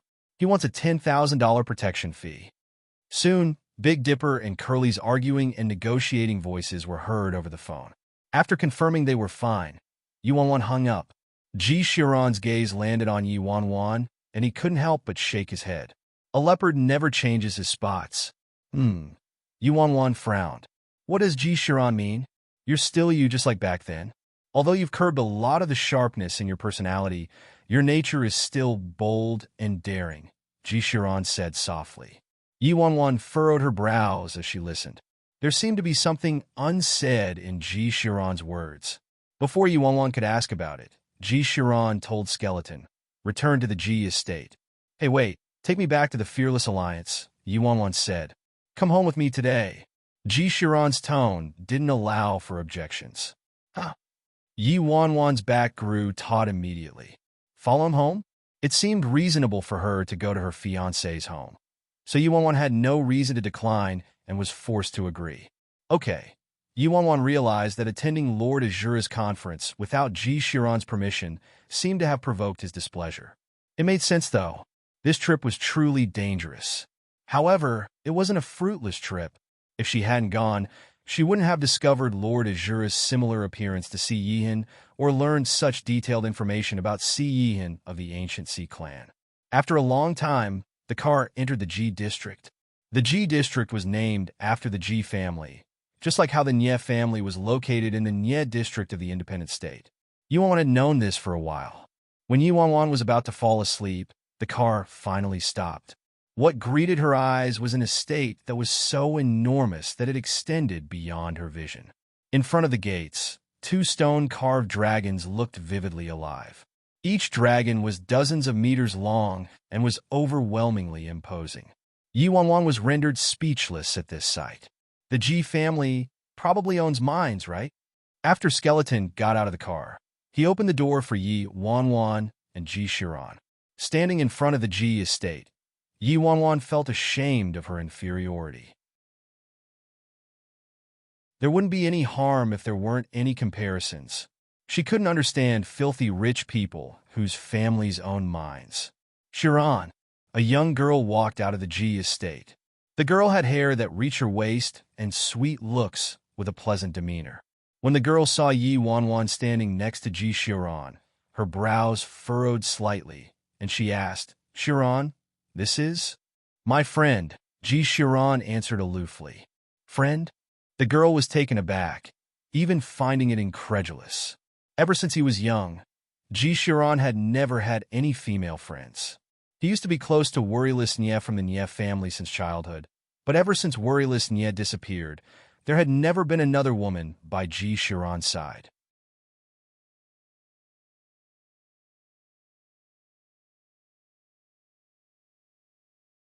Chapter 1427.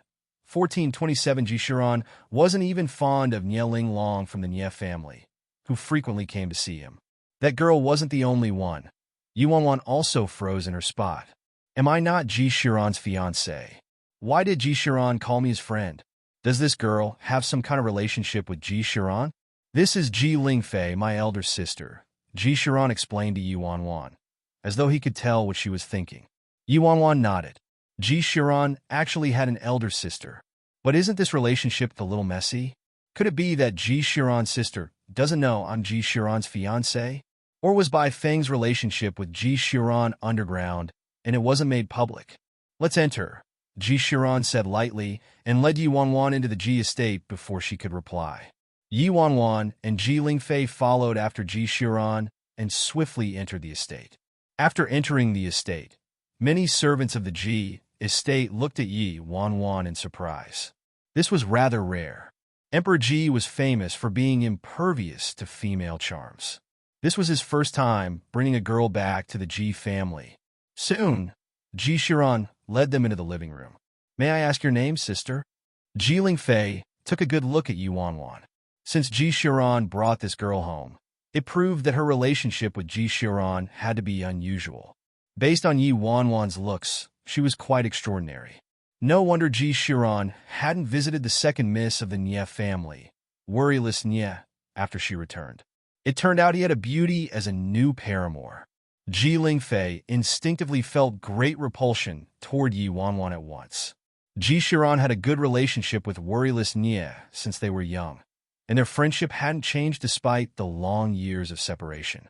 The entire Ji family, including the patriarch and madam of the Ji family, hoped for Ji Shiran to be with worryless Nye, especially after worryless Nye returned to the Nye family. Madam Ji urged Ji Shiran to visit worryless Nye multiple times, but Ji Shiran didn't listen at all. When Yi Wanwan looked at Ji Shiran, she felt like she saw displeasure in Ji Shiran's sister's gaze for some reason. "I'm by phone," Yi Wanwan answered with a smile. No matter what, Ji Lingfei was Ji Shiran's real sister, so Yi Wanwan couldn't abandon her etiquette and manners, especially since she was visiting their home. "What did you say?" Ji Lingfei shot up instantly with a deep frown on her face as she stared at Yi Wanwan in disbelief. "You're by phone? Are you by phone, the president of the Fearless Alliance?" Ji Lingfei asked in agitation. Yi Wanwan nodded. "Nonsense." Ji Shiran looked at Ji Shiran with a displeased expression. "Shiran, do you want to anger Dad and Mom to death? What kind of power is the Fearless Alliance? They're notorious in the independent state. Murder, arson, plunder, there isn't any evil they won't commit. Even several factions subordinate to our Ji family were destroyed by the Fearless Alliance. Yet you brought the president of the Fearless Alliance home today." Ji Lingfei was enraged, and her eyes were filled with disgust and disdain as she looked at Yi Wanwan. The leader of a bandit faction like that actually wanted to suck up to their Ji family now. Their Ji family still hadn't sought retribution from them for destroying the Ji family's subordinate factions. Could it be that her younger brother took a liking to this girl simply because she resembled Worryless? But wasn't it Shiran himself who didn't like Worryless back then and wouldn't agree to marriage no matter what?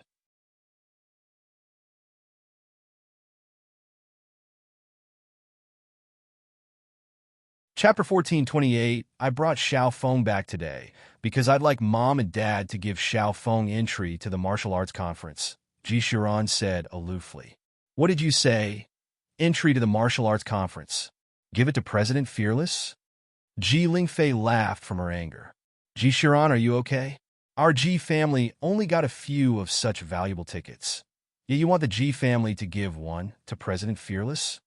Yi Wanwan sat some distance away with her brows raised, a pensive expression on her face.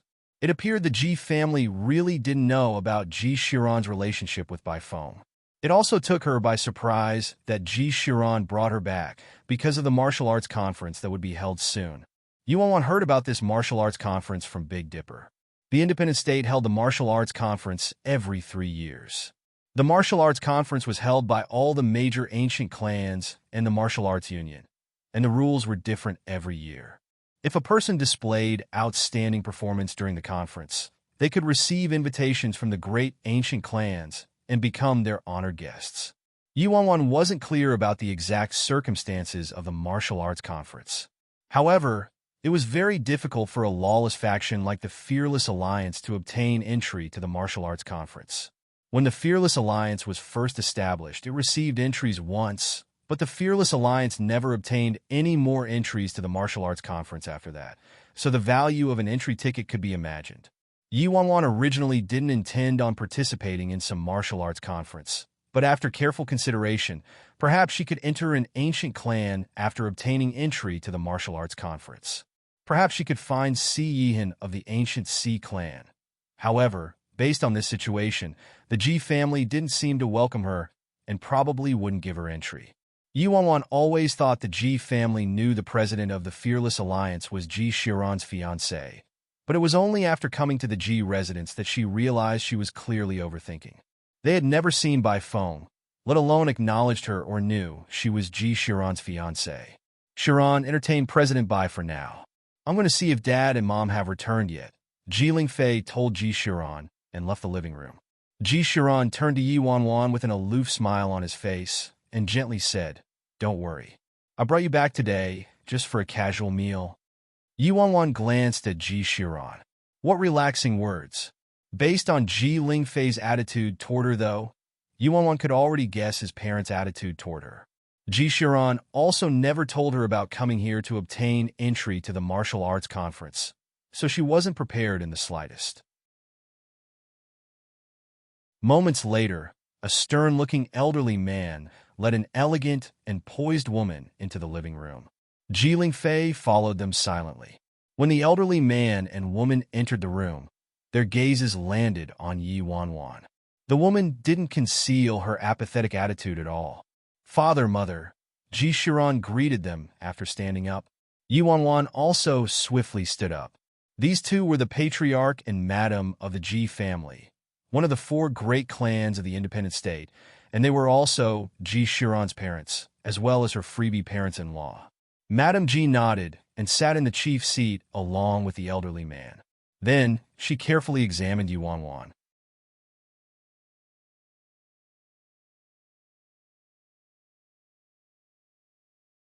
Chapter 1429. Heh, Xiran rarely brings girls home. Madam Ji looked at Yi Wanwan and chuckled lightly. "I heard from Lingfei that you are, by phone, the president of the Fearless Alliance." "Yes, Auntie," Yi Wanwan replied while looking back at the elegant and poised woman. "Oh, I've heard of the Fearless Alliance's great name. It even destroyed a power that was subordinate to our Ji family back then," Madam Ji said detachedly. Yi Wanwan became slightly embarrassed upon hearing that. What kind of sin had by phone committed? "Sit, President Bai, don't be polite," Patriarch Ji said to Yi Wanwan. "Okay." Yi Wanwan sat down and realized she forgot to bring a gift even though she was visiting their home for the first time. "Xiran, I've told you already that Worryless has returned to the Nye family already, yet you have all sorts of excuses every time I tell you to visit her. Don't you know you're going to hurt Worryless' feelings like this?" Madam Ji said as she turned to Ji Xiran. "Worryless Nye." Yi Wanwan was surprised when she heard Madam Ji's words. Wasn't Worryless Nye the missing second sister of Nameless Nye and the biological mother of Tang Tang? Based on what Madam Ji said, though, did Ji Xiran have something going on with Worryless Nye? But Worryless Nye had even birthed a child. Baby Tang Tang's biological father couldn't be Ji Xiran, right? However, Yi Wanwan thought it wasn't possible. After all, if Ji Xiran was baby Tang Tang's father, Nameless Nye would have known. On another thought, an unreliable pit digger like Nameless Nye might really not know. How could you rely on a dunce's intelligence? The two dunces of the independent state, Nameless Nye and Big Dipper, were idiotic to the bones already. If Ji Xiran and Worryless Nye had a relationship and had Tang Tang, and he's still pursued by Foam, wasn't Ji Xiran too much of a freaking jerk? An utter, complete piece of scum? Before Ji Xiran could respond, Patriarch Ji continued, "Xiran, if you're uninterested in Worryless, Nye Linglong is quite decent too." "Nonsense!" Madam Ji harshly glared at Patriarch Ji. "You shut up. I don't permit you to intrude in our children's business. I'll only acknowledge Worryless in my life. Although Linglong is all right, she still can't compare to Worryless." Patriarch Ji glanced at Madam Ji and nodded. "All right, whatever you say is right. Xiran, you can have some fun outside, but you can't bring just anyone to the Ji home. Do you understand?" Madam Ji said meaningfully. Madam Ji naturally saw the similarities between this girl's features and Worryless, but she was 100 times prettier than Worryless. However, she didn't want her son to be misled by looks since sincerity was much more difficult to find. Her words might sound like they were meant for Ji Xiran, but they were actually meant for Yi Wanwan, so she would develop self-understanding and wouldn't try to play any tricks. Yi Wanwan had a stomach of stifled fury but had to control herself from erupting. This fury wasn't for herself. It was for Bai Feng. She unswervingly followed Ji Shiran, but now, how wonderful. Her status as his fiancée wasn't announced, yet his parents didn't approve of her. Moreover, this scum, Ji Shiran, had ambiguous relationships with so many women, and even baby Tang Dang might be his child. Yi Wanwan purely felt sorry for President Fearless. Blah scum.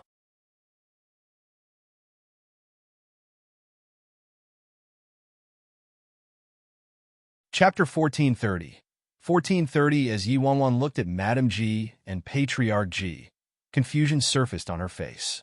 For some reason, she found these two people very familiar, as though she knew them.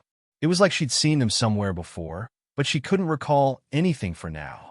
After coming to the independent state, Yi Wanwan found herself becoming more and more confused. Many people and places were familiar, but she couldn't locate anything in her memories after careful consideration. Yi Wanwan even started suspecting she'd been to the independent state before her memories were masked. Perhaps she was from the independent state herself. However, the portion of fragmented memories she had wasn't related to the independent state at all. In her recalled memories, she and her grandpa were in China, and grandpa told her that her parents passed away already. "Mother, I brought Xiao Feng home today because I'd like to give the Ji family's extra entry slot for the martial arts conference to Xiao Feng," Ji Shiran said.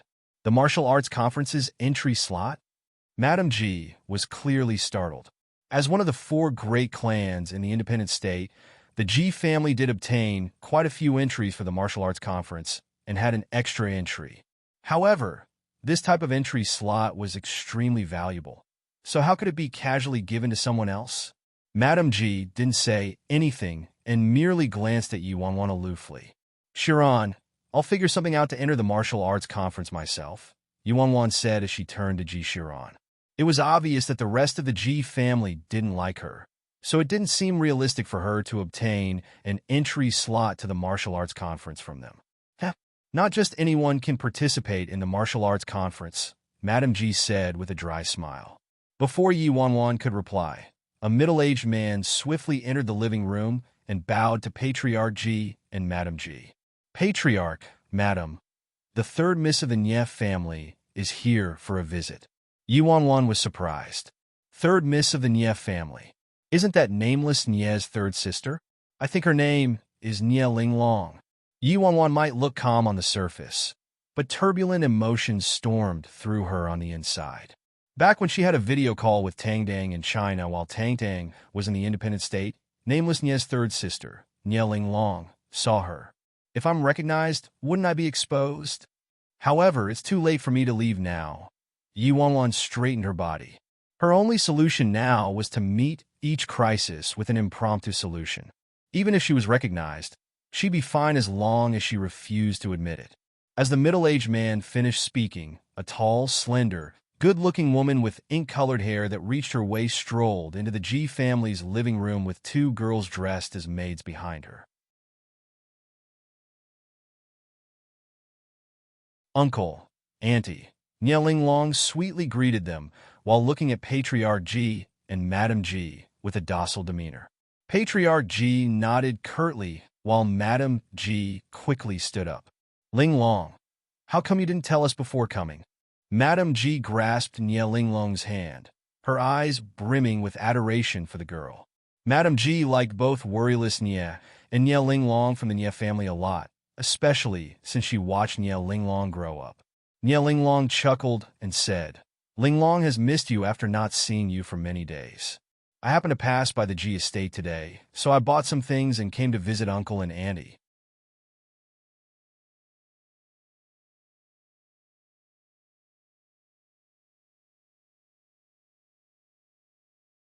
Chapter 1431. As she said this, the two maids brought by Nie Linglong placed her presents to the side. "Linglong, we haven't seen your sister, Worryless, for a long time. How come she didn't come with you today?" Patriarch Ji asked Nie Linglong. Nie Linglong's eyes glinted, and she chuckled lightly. "Uncle Ji, my sister has been busy keeping Tang Dang company at home lately, so she doesn't have too much free time and didn't come today. Tell Worryless to come over too next time. Since Linglong is here today, have a few drinks with Uncle G, Patriarch G said. Nie Ling Long smiled and bobbed her head eagerly. She charmingly said, Great, I also happen to want to have a few drinks with Uncle G. An icy glint appeared in Nie Ling Long's eyes. What was so good about worryless Nie?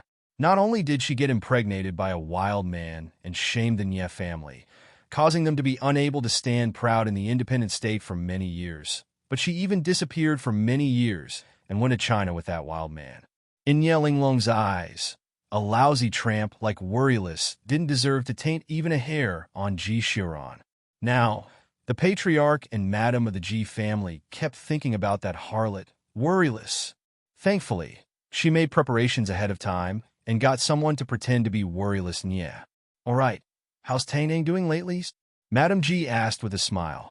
Nie Ling Long replied, Annie, Tang Dang is doing very well recently. He's with Sister, and he's getting smarter and more well-behaved. However, he doesn't resemble Sister too much. I wonder who he resembles. Tang Tang truly looked too exquisite and beautiful, but his mother, Worryless Nie, could be considered pretty at most. Both Patriarch G and Madam G's expressions shifted when they heard her words. Back then, Worryless Nie had a child before she was married, and no one knew who the child's father was. This incident not only shamed the Nie family, but was also a gigantic hit to the Nie family and disgraced the Ji family as well. Back then, it was Worryless Nie herself who claimed she wouldn't marry anyone but Ji Xiran and announced to the whole independent state that she was Ji Xiran's fiancée. In the end, her child wasn't Ji Xiran's. Of course, they couldn't blame Worryless. Back then, that girl, Worryless, was sincerely devoted to Xiran, but their son didn't know to value her and caused her to leave her home for many years without returning. Madam Ji had always felt guilty about Worryless, so she couldn't blame Worryless at all. Nie Ling Long secretly smiled when she saw the unhappiness in Patriarch Ji and Madam Ji's faces. The Nie family wasn't willing to bring up Worryless Nie's fault from back then, and the Ji family was the same. Hence, Nie Ling Long said what she did to make Patriarch Ji and Madam Ji clearly understand what kind of trash Worryless Nie was. Then Nie Ling Long turned to Ji Xiran and stood up, walking toward him. Brother Xiran, long time no see. How are you doing lately? What are you asking about specifically? Ji Xiran asked aloofly. Nie Ling Long was startled. She didn't know how to respond to Ji Xiran's words. Madam Ji looked at Nie Ling Long pensively and shook her head exasperatedly. Madam Ji naturally knew Nie Ling Long's thoughts. Nie Ling Long had never hidden her feelings toward Ji Xiran. It became especially obvious after Worryless Nie went missing. Brother Xiran, do you still miss Sister Worryless? But Brother Xiran, you know that Sister Worryless has Tang Dang already. Her heart isn't with you anymore. Nie Ling Long looked at Ji Xiran pitifully.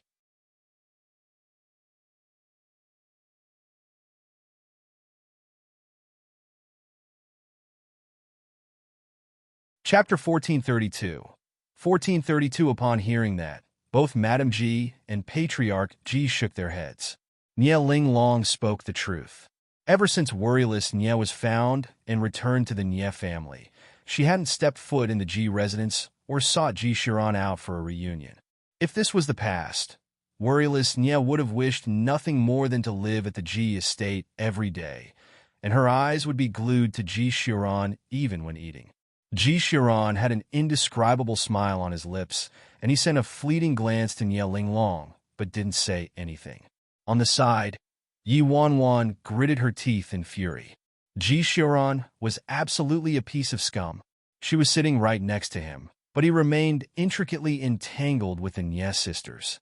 Thankfully, she wasn't the president of the Fearless Alliance by phone, or else the top of her head would have turned into the Siberian grassland. Tang Tang is a pitiful child too.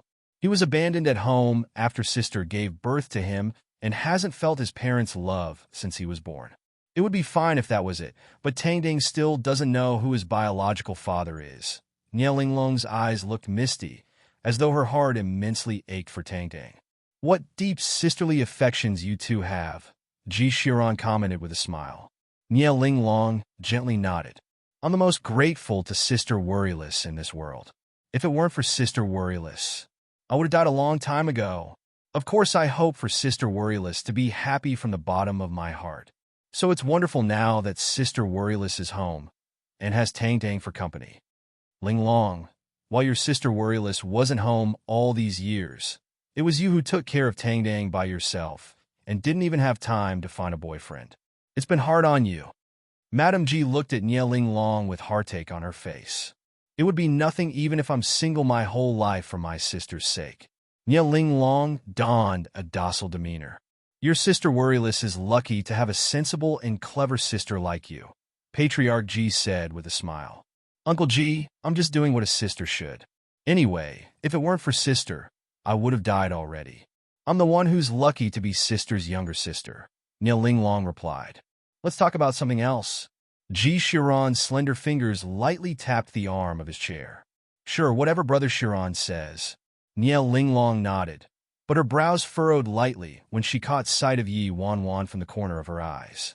Who is this woman, and why is she in the Ji residence? Miss, one of the maids, the one dressed in red clothes, quietly murmured next to Nie Ling Long's ears. I heard from people in the Ji family that it was Emperor Ji who brought her here. Nie Ling Long's face instantly darkened, and a frightening, chilly glint surfaced in her eyes. Ji Shiran actually brought a woman home to the Ji residence and allowed that woman to dine with Patriarch Ji and Madame Ji. Nie Ling Long surveyed the woman again. The woman looked a bit familiar, as though she had seen this woman somewhere else before. However, Nie Ling Long didn't linger on this matter and turned around, the darkness on her face replaced by a charming mask. Sister Ling Fei. Who's this sister? Nie Ling Long asked Ji Ling Fei. Shiran's friend, Ji Ling Fei explained. Friend? Nie Ling Long didn't reveal anything on her face, but her eyes turned murky. Ji Shiran never had female friends. Countless women wanted to approach Ji Shiran over the years, but not a single person could even get a tiny bit close to Ji Shiran. Not to mention other people, but Ji Shiran often avoided even her and was very indifferent toward her. So how was this woman capable of being brought to the Ji residence to dine with Ji Shiran's family?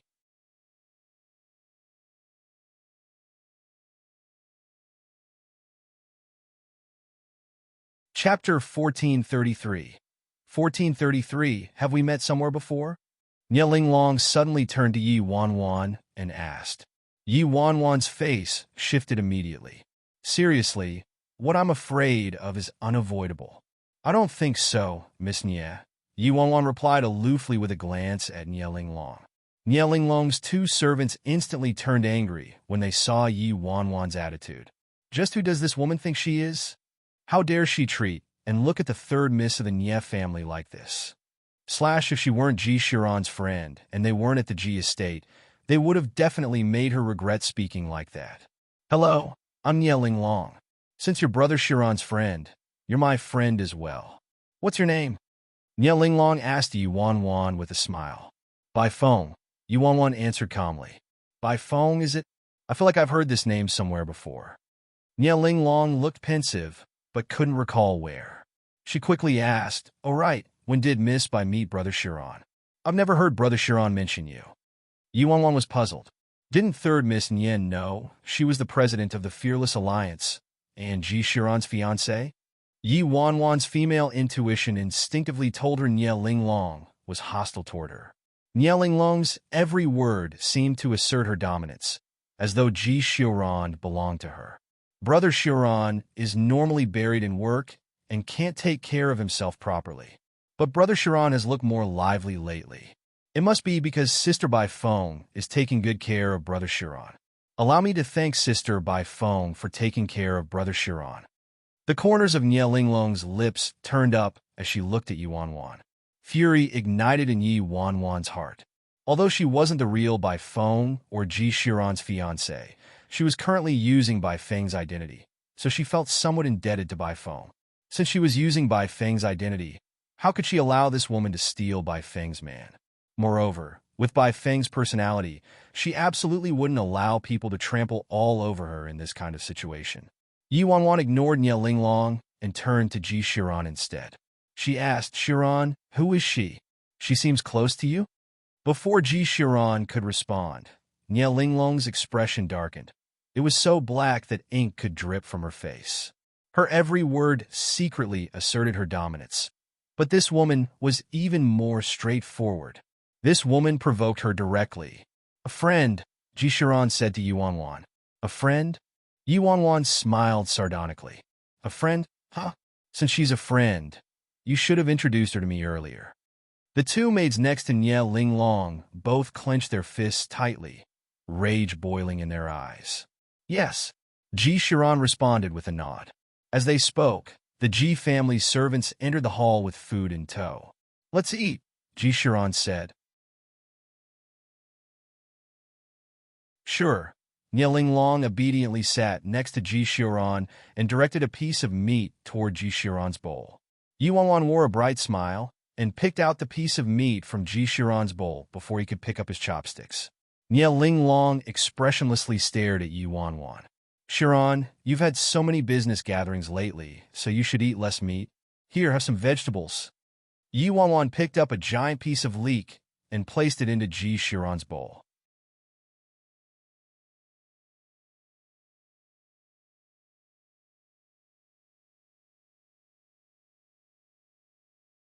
Chapter 1434, Brother Shiran doesn't eat leek, Nie Linglong interjected.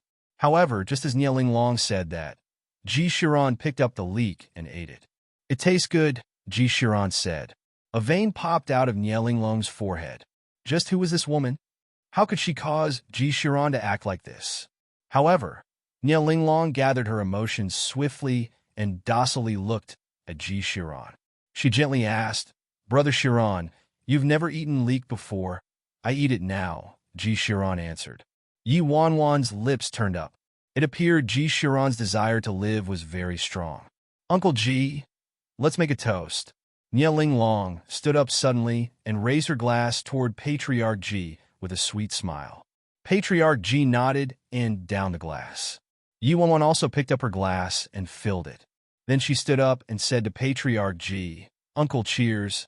Patriarch Ji glanced at Yi Wanwan aloofly, but bumped his cup with Yi Wanwan's out of politeness in the end, and they shared a drink. Uncle Ji, the martial arts conference is about to start, and the Ji family should have enough allocated entries. I hope you can give the extra entry slot to me, Uncle Ji, Nie Linglong requested Patriarch Ji with a smile. What? The Nie family doesn't have enough entries? Patriarch Ji was surprised. Nie Linglong shook her head. Uncle Ji, eldest brother has a lot of friends on the outside, so he gave away a lot of the Nie family's entries to his friends this time. Madame Ji was exasperated.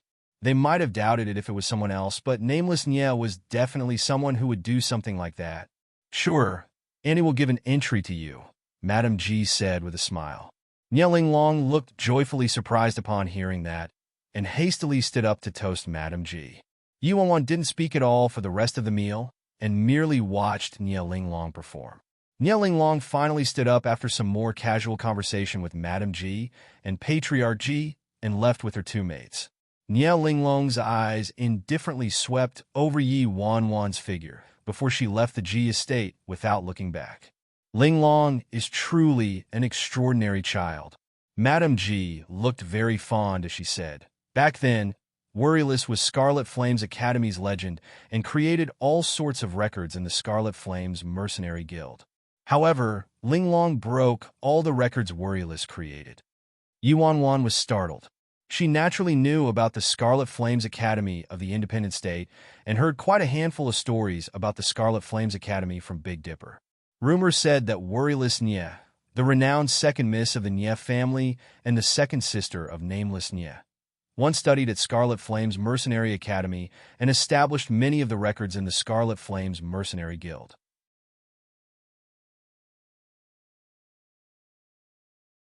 There were countless mercenary academies in the independent state, but only 3 were famous. Scarlet Flames Academy was one of them.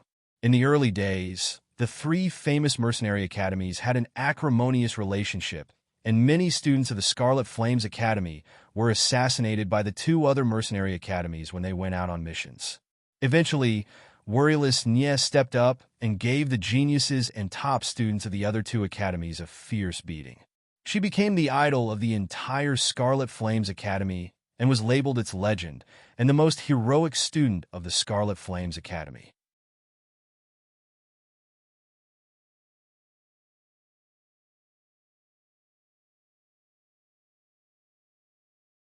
Chapter 1435, however, all worryless Nye's records and honors were broken after Nye Linglong entered Scarlet Flames Academy. Now, Scarlet Flames Academy's legend changed from worryless Nye to Nye Linglong, and no one had yet to break the records established by Nye Linglong at Scarlet Flames Academy. Scarlet Flames Academy, Yuanwan murmured. She felt her head swell up for some reason, and a shredding pain tore through her whole body. It was as though the presence of alcohol in her caused many tattered memory fragments to surface in her mind. In these memory fragments, Yuanwan clearly saw the golden charactered sign of Scarlet Flames Academy, as well as some events that happened in the academy. "Are you okay?" Ji Shiran asked as he clapped Yi Wanwan's shoulder when he saw something amiss in Yi Wanwan's expression. Yi Wanwan frowned deeply.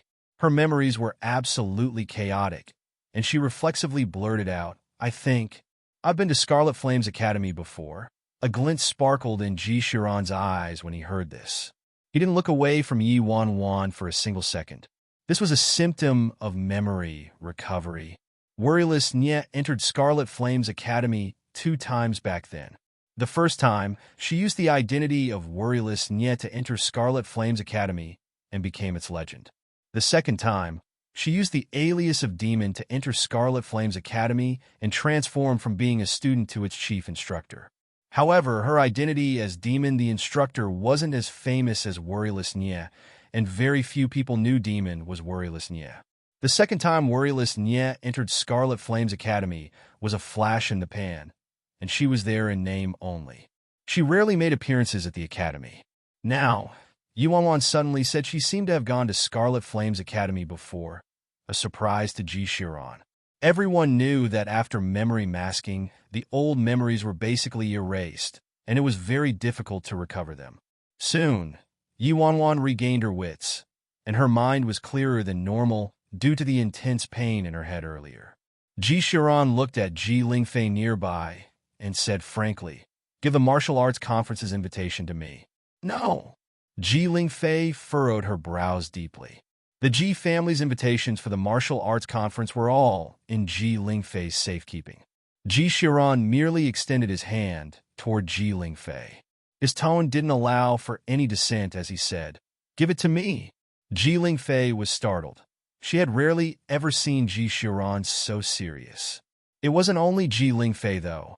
Even Patriarch Ji and Madame Ji were surprised. Ji Shiran had never spoken to his sister, Ji Lingfei, with this kind of tone. This was the first time. Yuanwan was a bit embarrassed upon seeing this. She didn't care whether she went to an event like the martial arts conference or not.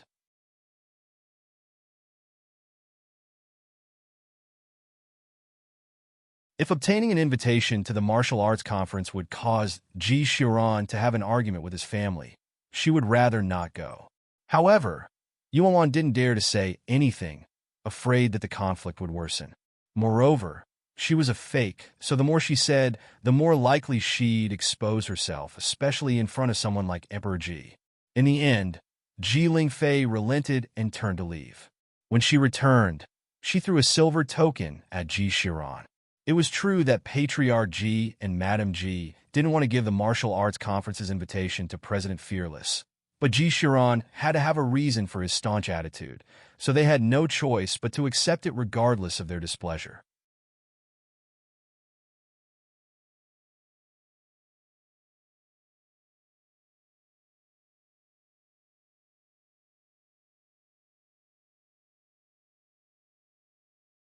Chapter 1436. After obtaining the invitation token, Ji Shiran didn't linger at home and left the Ji residence with Yuanwan. Soon, Ji Shiran had Skeleton drive them close to Fearless Alliance's headquarters and handed the martial arts conference token to Yuanwan. "Keep this somewhere safe. I'll tell you when the martial arts conference is being held." At that time, You can take this token and participate in the martial arts conference as the representative of the Fearless Alliance, Ji Shiran said. Thanks. Yi Wanwan nodded lightly and carefully put the token away.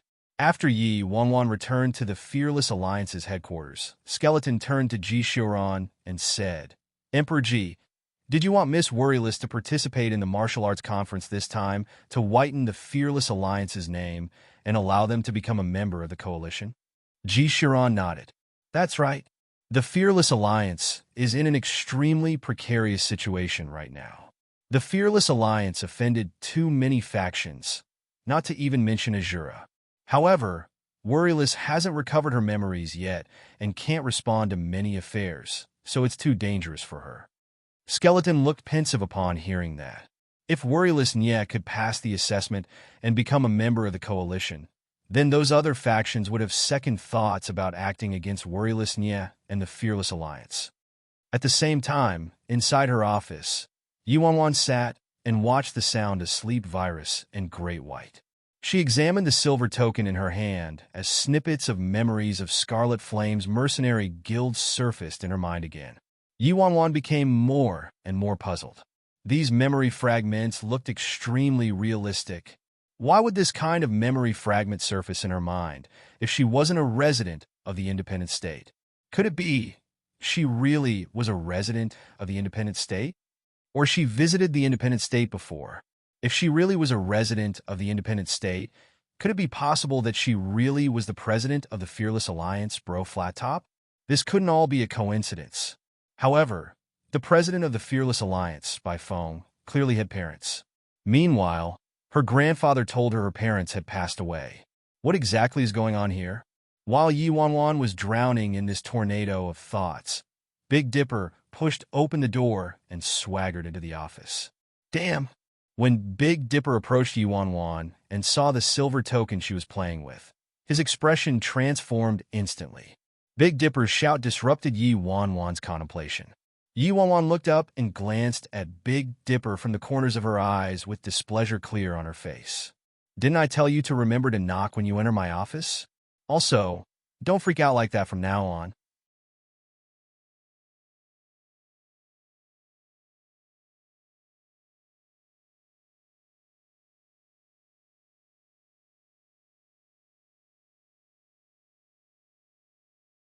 However, Big Dipper didn't respond at all and merely stared at the silver token in her hands. A moment later, Big Dipper said, Damn, Sis Fong, you didn't seriously do that, right? Yi Wanwan's brows furrowed slightly. She didn't understand what Big Dipper was referring to. What did I do? Sis Fong, it's true that we're robbers, but you dared to steal something like an invitation to the martial arts conference? Big Dipper gave Yi Wanwan a giant thumbs up with respect on his face. I didn't steal it. Yi Wanwan looked rankled. No matter what, she wouldn't go as far as to steal an invitation. Moreover, this thing was useless even if she stole it. It had to be given to someone else. You didn't steal it, Sis Fong? Big Dipper looked doubtful. Except for the one time the Fearless Alliance was invited when the martial arts conference was first created, it hadn't invited the Fearless Alliance ever since. Their Fearless Alliance committed every imaginable misdeed possible, so there was no way they would get invited.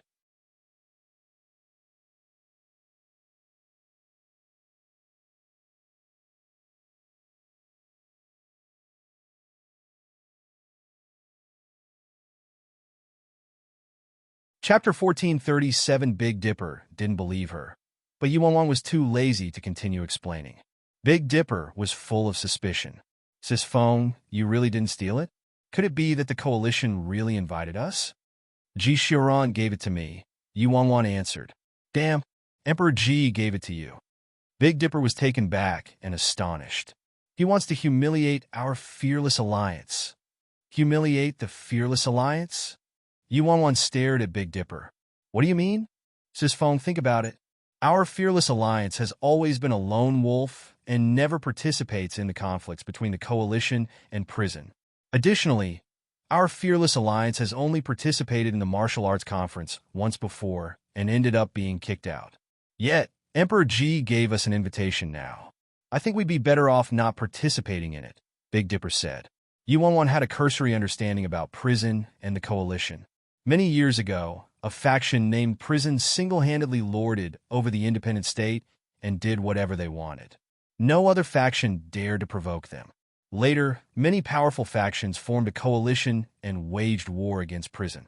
This war was one of the few large-scale military campaigns in the history of the independent state, and the one who proposed the coalition was the previous president of the martial arts union.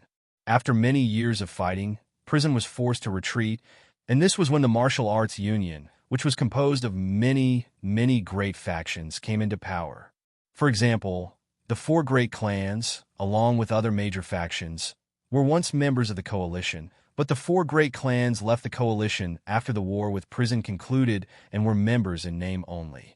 Meanwhile, the other factions that didn't withdraw from the coalition formed the present-day martial arts union. As for Prison, it was the result of three great factions who banded together and formed a super alliance. These three great factions were Slaughter's Gate, Heavenly Hatred, and Azura. People called the alliance formed by these three great factions Prison, and it was the evilest and most vicious faction in the independent state. Back then, Azura was targeted by the martial arts union since the previous president of the martial arts union wanted to launch a surprise attack on Prison.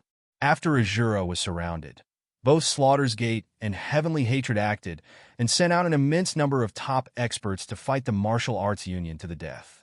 In the end, both sides were weakened and wounded by the war.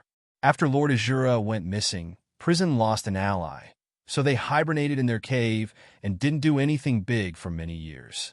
Any party who accepted the martial arts union's invitation implicitly expressed an interest to join the coalition and strengthen the coalition's power to prevent Prison from launching a second war.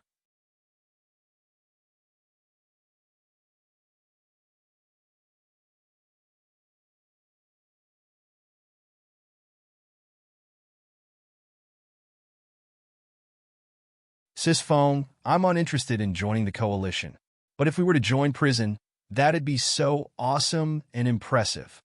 Big Dipper looked very excited. Before Yuan could say anything, Big Dipper sighed. However, our fearless alliance wasn't qualified to join Prison even at our peak. Phone, although you're vicious, malicious, and crafty enough, you're no match for the three core factions of Prison: Slaughter's Gate, Heavenly Hatred, and Azura. We aren't on the same level as them. Moreover, the Fearless Alliance instigated a sneak attack on a branch of Azura, which is the same as declaring we're part of Prison's enemy faction. They didn't destroy us, but that's because they consider us ants. Yuan glanced at Big Dipper and wished nothing more than to smack his face mercilessly. Who's vicious? Who's malicious? Who's crafty? Doesn't he know how to talk properly? What stung the most was that Azura didn't attack them simply because they were ants to Azura.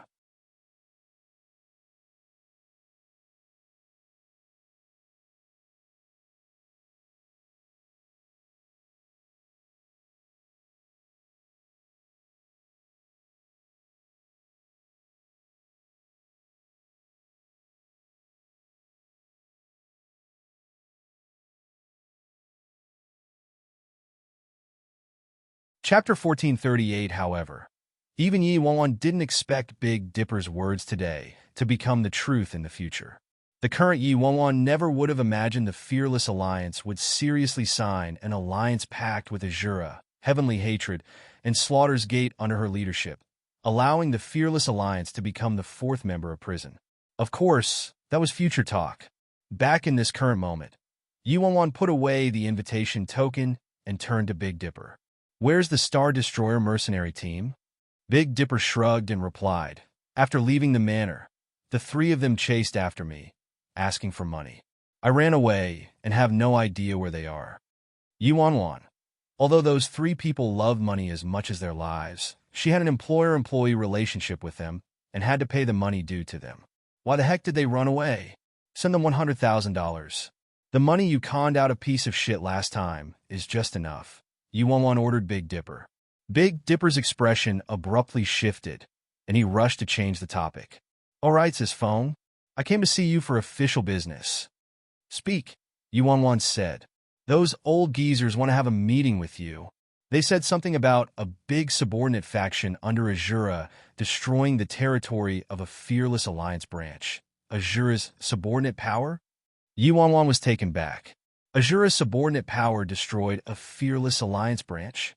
Yuanwan swiftly stood up and headed to the conference room level. At that moment, the conference room was embroiled in a storm of shouts and arguments. Some senior managers suggested launching destructive revenge. Azura might be a core member of prison, but the Fearless Alliance wasn't to be trifled with either. They could die together if worse came to worst. Other senior managers adamantly protested against retaliation and wanted to just take it lying down. Azura might be strong and a member of prison, but it was Azura's subordinate faction who eradicated our branch, not Azura themselves. How about we destroy this subordinate power? What a joke! Third Elderly C snorted. Don't you know what a subordinate faction is? If we attack Azura's subordinate faction, how could Azura not do anything about it? Only senior managers of the Fearless Alliance were inside the conference room, and they all belonged to different parties, so they all naturally had different opinions. As Yi Wanwan entered the conference room, the unceasing quarrels dissipated instantly, and the room was enveloped in silence. Yi Wanwan entered the conference room and swept her eyes over everyone before sliding into the chief seat without any hesitation. As she looked at the silent crowd, she wasn't fooled by the surface.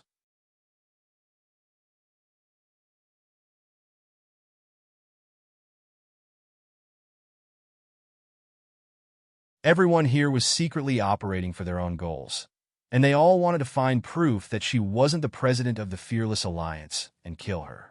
Yi Wanwan learned some inside information from 7-Star already. In order to prevent the Fearless Alliance from fracturing, they all considered her a chess piece and signed an agreement that stated the first person to prove she wasn't the president of the Fearless Alliance would become the president. Her every decision, her every step, she had to proceed cautiously. Otherwise, the slightest careless mistake would lead to her ruthless demise. All of these higher-ups considered her a chess piece and wanted to use her to advance their positions. But none of them knew that she also considered these higher-ups and the entire Fearless Alliance chess pieces. It wouldn't be so easy to test whether she was the true president of the Fearless Alliance.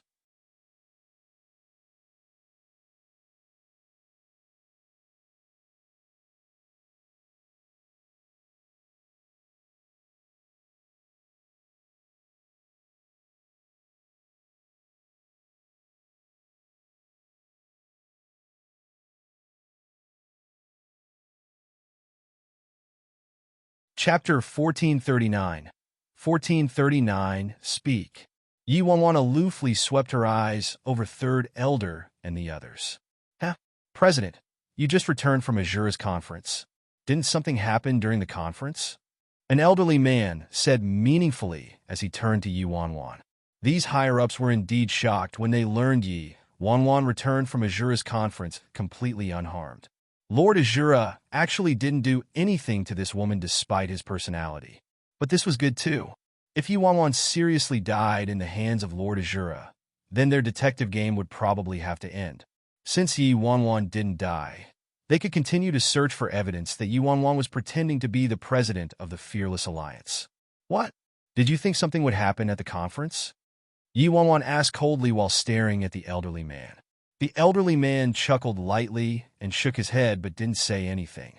Big Dipper told me that a branch of the Fearless Alliance in the Northern District was destroyed by a subordinate faction under Azura. Yi Wanwan got straight to the point. An ineffable smile spread across Third Elderly C's face as he nodded. President, the branch in the Northern District had some monetary conflicts with a subordinate faction under Azura, and that subordinate faction relied on the fact that it was under Azura's protection and eradicated our branch. I heard some members of Azura even took part in it. Yi Wanwan was pensive. According to the Fearless Alliance's personality and style, especially President Fearless, this was the same as being ruthlessly slapped on the face. How could they tolerate such shameful humiliation? Who cared whether you were Azura or prison? If you provoked the Fearless Alliance, they'd simply drag you to death with them. Even if they weren't on the same level and couldn't mutually perish with you, they'd at least disgust you somehow. We're stuck in an argument right now. Some higher-ups think that because it's just a branch, its destruction is no big deal. But there are also some higher-ups who think of this as shameful humiliation and say we should retaliate. Of course, we'll allow you to make the final decision, President, Third Elder said with a mocking smile while watching Yi Wanwan. All the senior managers present turned to Yi Wanwan. Regardless of what she decided, it would be fatal to this woman. If Yi Wanwan chose to do nothing, it'd be the same as going against the Fearless Alliance's beliefs and doctrine. It also absolutely wasn't President Fearless style. However, if she did decide to retaliate, Azura would definitely interfere. This would cause the matter to escalate detrimentally, crushing the Fearless Alliance. No matter what she chose this time, she wouldn't be able to avoid disaster. Yi Wanwan remained silent.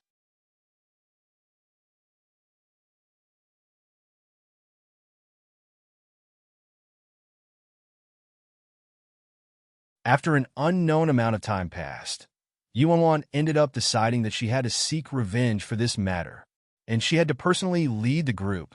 First of all, she could assert her dominance. Second of all, she could test Lord Azura, who looked identical to Yin. She'd like to see whether Lord Azura would attack if she personally led the Fearless Alliance to eradicate a subordinate faction under Azura. 7-star, Big Dipper, what do you think? Yi Wanwan looked at the two people nearby. Sis Feng, it goes without saying, we're fighting them for sure. We're gonna beat those bastards till they're dead. How dare they harm a branch of the Fearless Alliance? Big Dipper looked incensed, as though he wanted the whole world to be encased in chaos. His answer was just as Yi Wanwan expected. No wonder a fool like Big Dipper was assigned to an important position by Bro Flattop. It was probably because they were birds of a feather. You're tuning into the Romance Rendezvous YouTube channel. We're so grateful for your support, and don't forget to subscribe to join us on this incredible journey through captivating stories. Your generosity through donations truly makes a world of difference, as it's the primary source of revenue that allows me to expand and enhance this channel for you. Thank you from the bottom of my heart for being a part of this adventure.